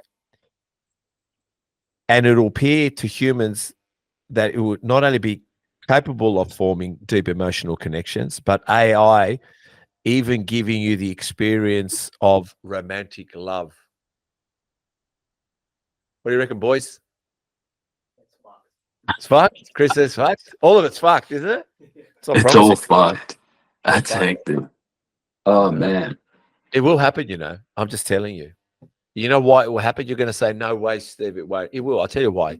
Because we as people, we long for affection any way possible, and if we stick around long enough with something or someone, we form it. Sometimes we don't want to be with that person. We just go, oh, look, you know what? They'll do. They'll do. So if AI is stimulating a person by answering their questions, communication, even sex talk, even whatever, you'd foolishly be brainwashed to own it. What do you reckon, boys? I think you're right. I think it's absolutely going to happen. Yeah, I totally believe all of that. I just think that's really it's really disturbing. It is happening, by the way. It's like it's happening. Each day we move further away from God. 100%. I mean, obviously you mentioned God now. I of course we're moving away from God. I believe in God, but I think that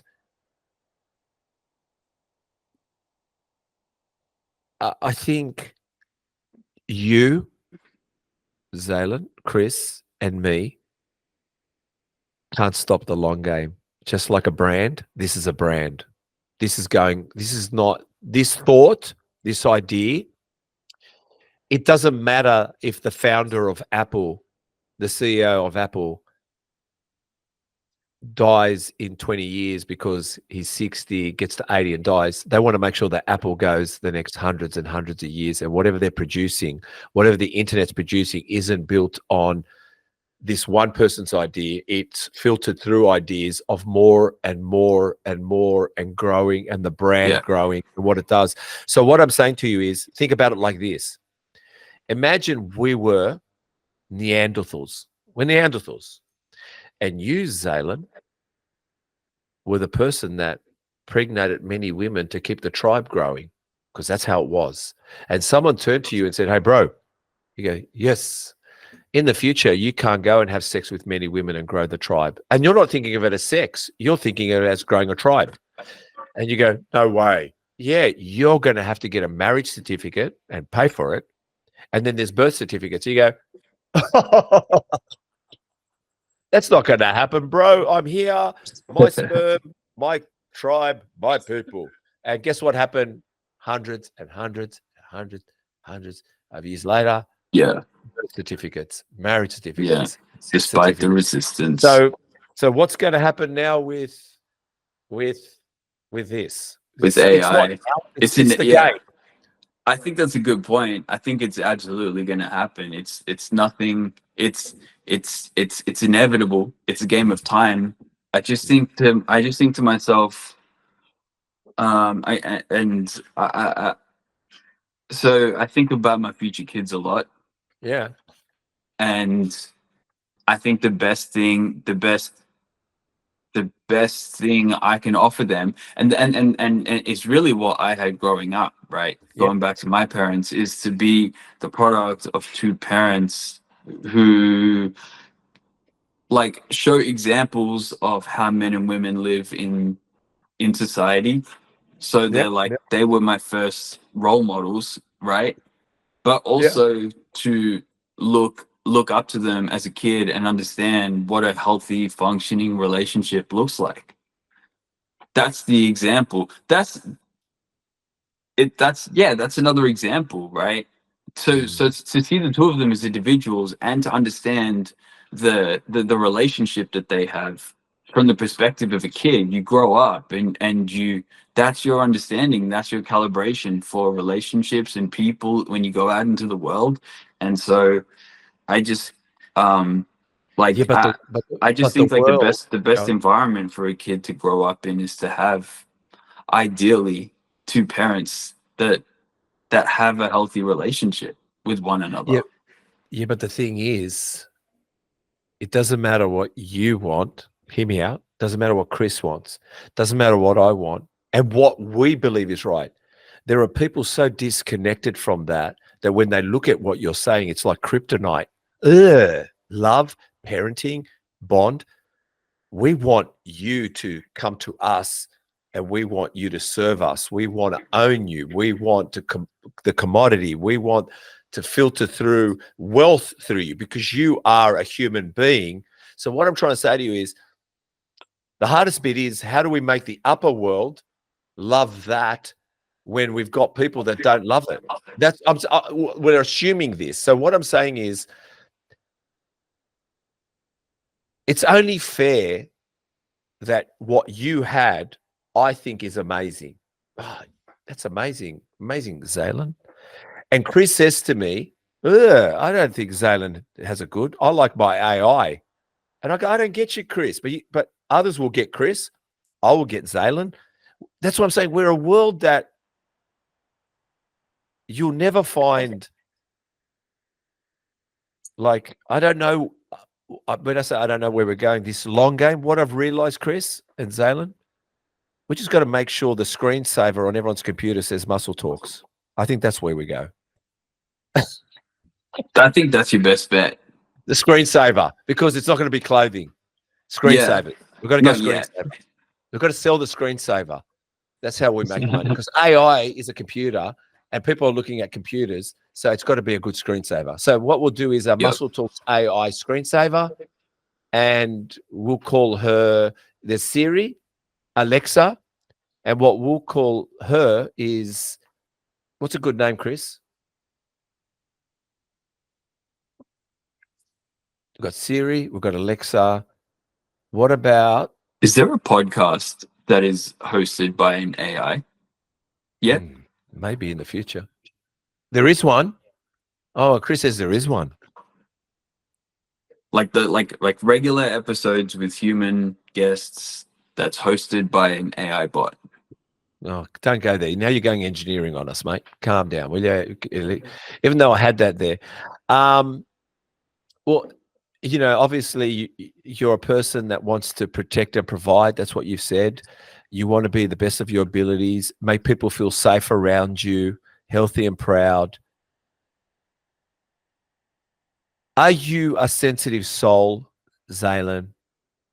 Or do you like to portray that you're Clark Kent, but underneath all that, you're Superman? Am I a sensitive soul? Yeah, are you? Yeah, sometimes. Yeah, well, I'm just asking because maybe you. Yeah. But I said you're Superman under all that. I think Superman always. He wanted to save the world. I mean, fuck, he always went up the buildings, didn't he? He flew, grabs. He didn't have to, the motherfucker, but he did. Yeah. I mean, he could have gone to the pub and won every arm wrestling comp. He could have done that, Superman. But he was my favorite superhero as a kid. Yeah. What was your favorite superhero, Chris? Why Spider-Man? Shooting webs. Spider-Man was cool. Sounds about right with you. And you were Superman. Yeah, Superman. What was my favorite superhero? Batman. No, I think it's Dana White. At the moment, it is. At the moment, he's my superhero, Dana White. You liked He-Man. No, I liked my superhero. Let me think. Who are they? And all the people that are there.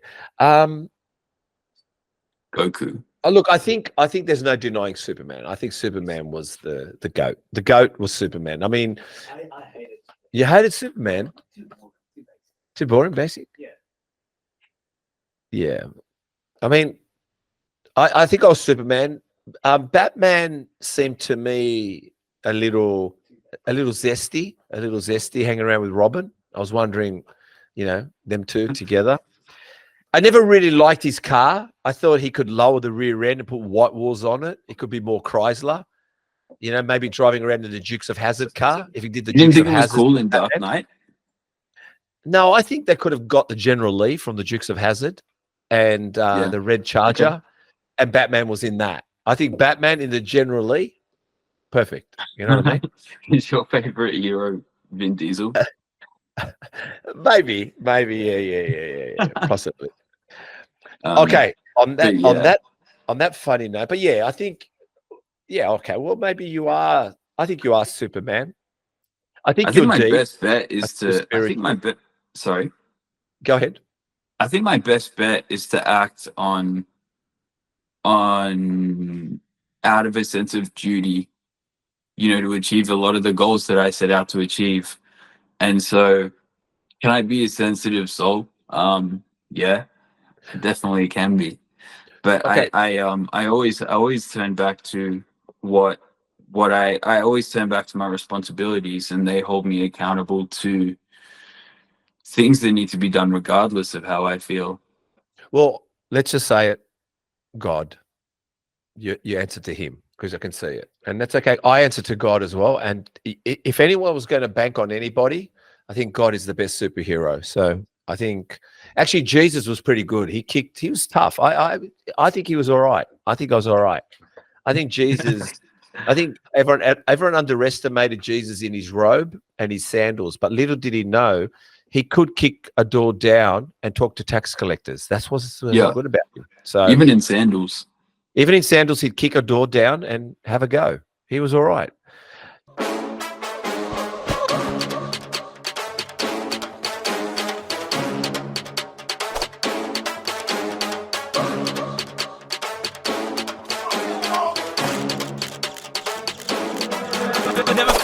Never forget, twisted thoughts run through my head. They used to diss, now show respect. Still show disrespect. Not that type to pout and pose. Boy, and I pose a threat. Say how it is, my mouth has no filter. Still yelling no effect. So, having said that, let's go over the body. Let's finish up with the body. One body part, exercise, sets and reps. Are you ready? So I'll tell you the body part. You tell me an exercise and sets and reps. Okay. Traps. Meadow rows. What's a meadow rows quickly? Is that like a bit of a bent over? It's like a row. It's like a row, but you go. It's like a high row, like you're rowing up. Yeah. I like this. So you're trying to get rear delts, but then that shoulder retraction comes with elevation at the same time. I kind of feel them. I'm a big fan of them, unless you got a seated shrug machine. Oh, yes. And how many sets of reps? Is just hit and miss for me. Yeah, standing is hit and miss. I like both those exercises. How many sets, reps? Meadow rows. 3 sets of 20. 3 sets. Okay. Yep. I get it. All right. Delts, side delts. Lateral raises. Sets and reps? Heavy. 3 sets of 10. Oh, God. That's up to 5 sets of 10. Yeah, still 10. Obviously, we'll get to 8, and we're struggling on the last 2. Front delts. I'd probably go with just like that front delt raise. Front delt raise, but it's got to be executed so that you feel that contraction. I think people throw dumbbells too hard and they don't get that contraction at the top. So for that sake, go higher on your reps. 3 sets of 15. You know what I've realized with front delts? You What's can that? actually do a seated, get ready, a seated flies, but bring it forward and twist it, and you come up that way. So it's like a raise, but it's more of a fly that way. And it Oh, smashes the fronts. So in other words, that's your side. Yep. And that's your front. Now do this and then twist it. Find the and then and so with two of them, you go like this. that sounds exotic. Can you make a tutorial video on that? I'll do one. And I'll even show Please. myself go to sleep as well after it. Yes. I will. Yes, because sleep is important. This sleep is important. Yeah, I'll do one. I'll send it to you. But yeah, it's literally seated flies, but bring your arms forward. So now you've got gravity. So when you're going up, you're trying not to bring it forward. You're not trying to bring it back, and you've got to hold, and then you twist it. So you've got all the different elements, and you've got to and the only way to hold those elements together is through your front delts. You've got to hold on. Yeah. So I really like that. I think sooner or later though, you got to lift heavy though. Can you do that with heavy weights? I think you can, but you can only, like, let's say, I'll give you an example. Let's say you do it with 6 kilos. Yeah, that's light. Well, the next one is 8. You can't go from 6 to 10. You can't go from 6 to 12. You got to go, you could do 6 kilos for 8 weeks, 6 weeks, 4 weeks, and then you've suddenly gone to 8, and you've got to do the same process, 8 to 6 weeks, and then you go. It's not I don't think it's like that song says, jump around, get up, and get down, jump, shake daddy back up, jump. Okay, back delts.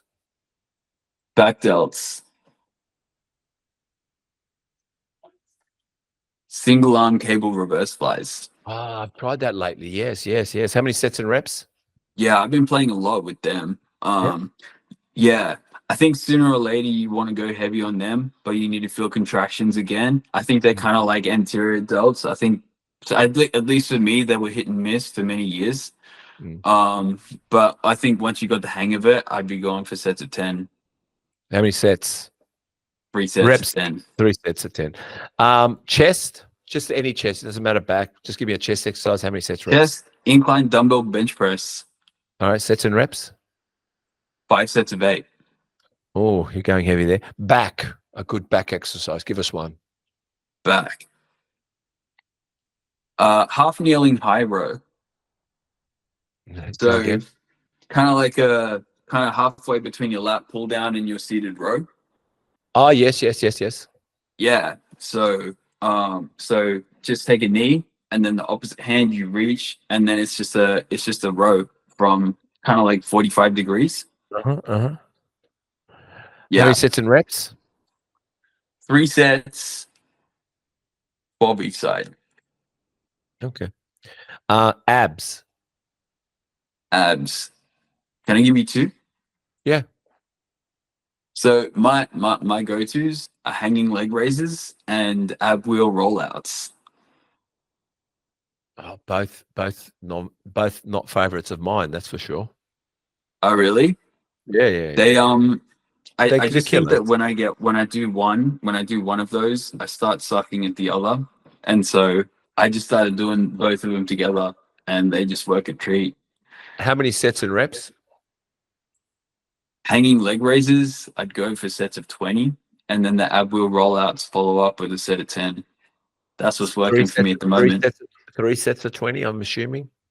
Yeah, I try to do 3 supersets, at least twice a week, not 3 times a week. I was going to ask that question. How many times a week? Okay, twice a week. All right, bicep. I go for old school dumbbell bicep curl. Dumbbell How many curls. sets and reps? How many sets and reps? So probably I really like more sets. 5 sets of 10. Yeah. You know what? I reckon people are not throwing in the barbell curls. And the barbell curl is an old principle that I think stops you cheating and brings in a swing that you have to bring in. Yes, absolutely. But you can only do it correctly with a good swing with a barbell, not dumbbells. Because dumbbells, you could twist the abs in, you can bring your obliques in, you can fucking bring your whole body in. But when you do barbell, it's just you, the arms, and a swing at times. Yeah, it's like you isolate that cheat is way more controlled. Well, I don't know why everyone's dumping the barbells bicep curls where they're the fuck. Yeah. Everyone right. keeps talking about weight. Everyone keeps talking about the tricep being the biggest part of the arm, which it is. But everyone's forgetting that fucking knob on the top and a big long bicep, a long one, not a short one, a long one. And you only get a long one with a good fucking barbell all the way down.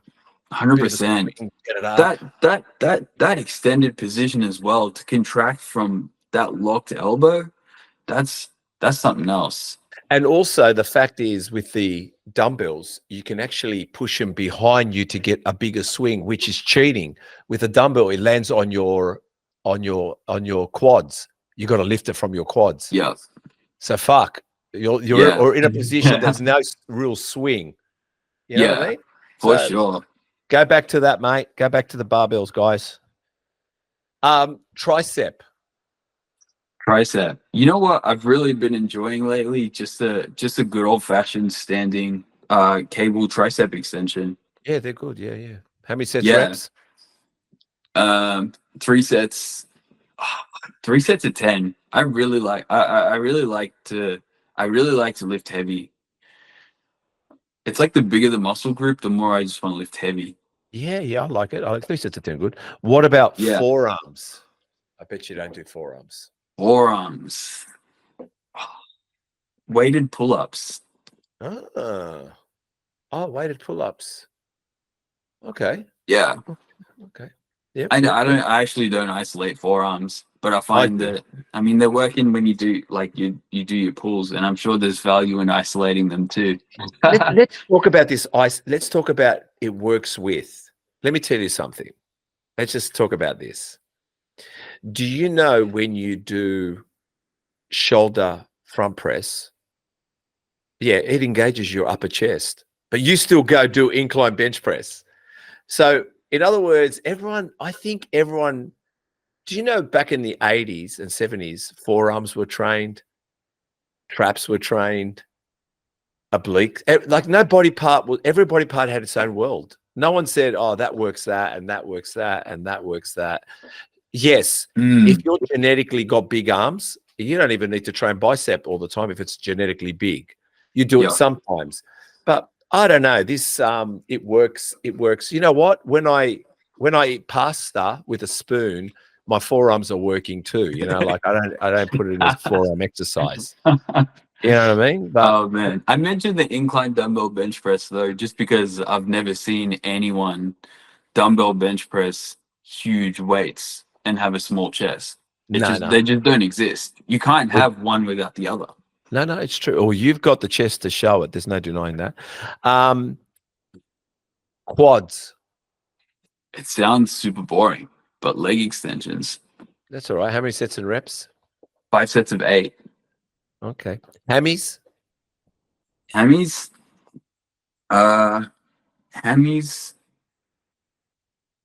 Lying hamstring curls.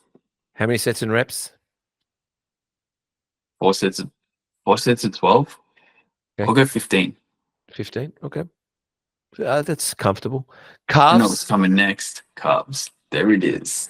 Yes. Calves. Smith machine calf raises.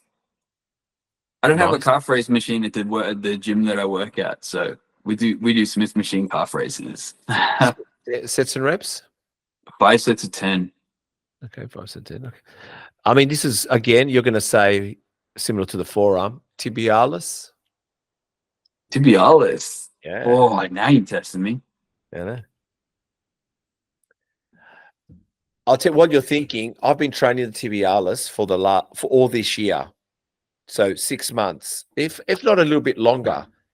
And I have to say, you should when you see the engagement, you realize it's a muscle. Like my front tibialis, I could videotape it, and you'll see it. You'll see my tibialis popping. Like when you're doing a bicep curl or calf raises. When I do this, I can see my tibialis like. That's really cool. Yeah, and I think. I'm not saying you don't need to train it. I get it, but it's a muscle. Why not? But anyway, tibialis, you don't have to, if you don't do it, you don't do it. Absolutely. So, yeah, I never trained them. Well, obviously I have better tibialises than you. So there's one thing I got better, but let's not compare chest. What exercise would you recommend? I'll tell you now, if you don't have the machine that you slip your legs in and lift, right? It's very simple. Very simple. Go to the squat rack, the squat rack. Grab a 20 kilo weight, the big round ones. Yeah. Yeah. Put it on top of your foot and just raise it. Just stand there, just stand there and just raise your leg. I ask you to do that 30 reps. Do 30 reps. You watch the burn. You go, oh, man, I'm burning. I'm going to do it. I'm going to do it and I'll tag you. Tag me. And also, you watch it engage your calf in a different way that your calves are going to become big. There you go. Man, remember that's that. the secret. Hey. Yeah. Well, there's always a secret. Secret sauce. All right, let's go with the final zesty, glutes. Glutes. I mean, do you have to train glutes? You don't need to. You wear shorts. Yeah. Well, I just got the green light to do some squats and deadlifts again in my program. I know. Okay. Just because I miss them from the powerlifting days, Yeah, of course. But for glutes, I'm a really big fan of hyperextensions. Actually, the one, the variation on the lower back machine. Yep. Yeah. I've just felt them there more than anywhere else. Because you're literally hanging from that hip. You're hanging where you folded the hips. So you in order to do the movement, you have to contract your glutes and hamstrings so hard. But it's funny because it's actually become, I reckon, the last 5 years, it's become a favorite for the glutes, where before it was lower back. I don't think they ever looked at that machine any way different. But the last 5 years, it's become all the rage, which is great. I mean, well, glutes became all the rage in 5 years, right? Yeah. Well, you're not wrong. We know why. I mean, we know how to grow our accounts if we wanted to grow them as guys as well. That's it. Where can we Shout find out you? to Brett. Shout out to Brett. Where can we find you? Where is this is your moment to tell everyone where they can find you. Go. Yeah, so I'm on Instagram. You can find me at strengthcoach_Z. It's probably a little bit outdated. I'm thinking I might just change it to Coach Z. But yeah, that's where I'm most active. I'm also on TikTok under the same handle. Yeah. And that's pretty much it. Well, what I'm going to say is thank you so much. I really appreciate your time, man. It was a great podcast. We spoke about a lot of things. Yeah, I really enjoyed these conversations. I got a lot of insights from you as well. I appreciate it. I hope so. I'm really grateful. You've obviously seen a lot of life, and you've worked with a lot of people and gained a lot of perspective yourself, and been able to draw on your own experiences to have so much to offer on this platform. And I'm so glad that there's people like you who have platforms like this and a voice, and you choose to use it for good. I'm really grateful. Yeah. No, well, firstly, I know where this is all coming from. You have a strong faith. You have strong morals. You have good parents. You have a belief on being a better person with the way you communicate. And I'm with you. And I resonate with everything you say. you're quite unique. But the great thing about your uniqueness and mine is it's wonderful that we enjoy the gym, we enjoy bodybuilding, and we add another dimension where most underestimate what this podcast is that me and Chris have put together, but there'll be no other bodybuilding podcast like it because you've experienced it. And it is about growth and getting to know each other and who are we in the gym. Not that the gym makes us, but we all make this world and this place a cool environment where there's sweat and tears in it. And there's gym bros, the educated, they're not educated. Whatever we are, it's wonderful. It's a wonderful place to come to. You know what I mean? Yeah. It's a great community to be a part of. It is, man. Thank you so much. Thank you. Thanks for your time, man.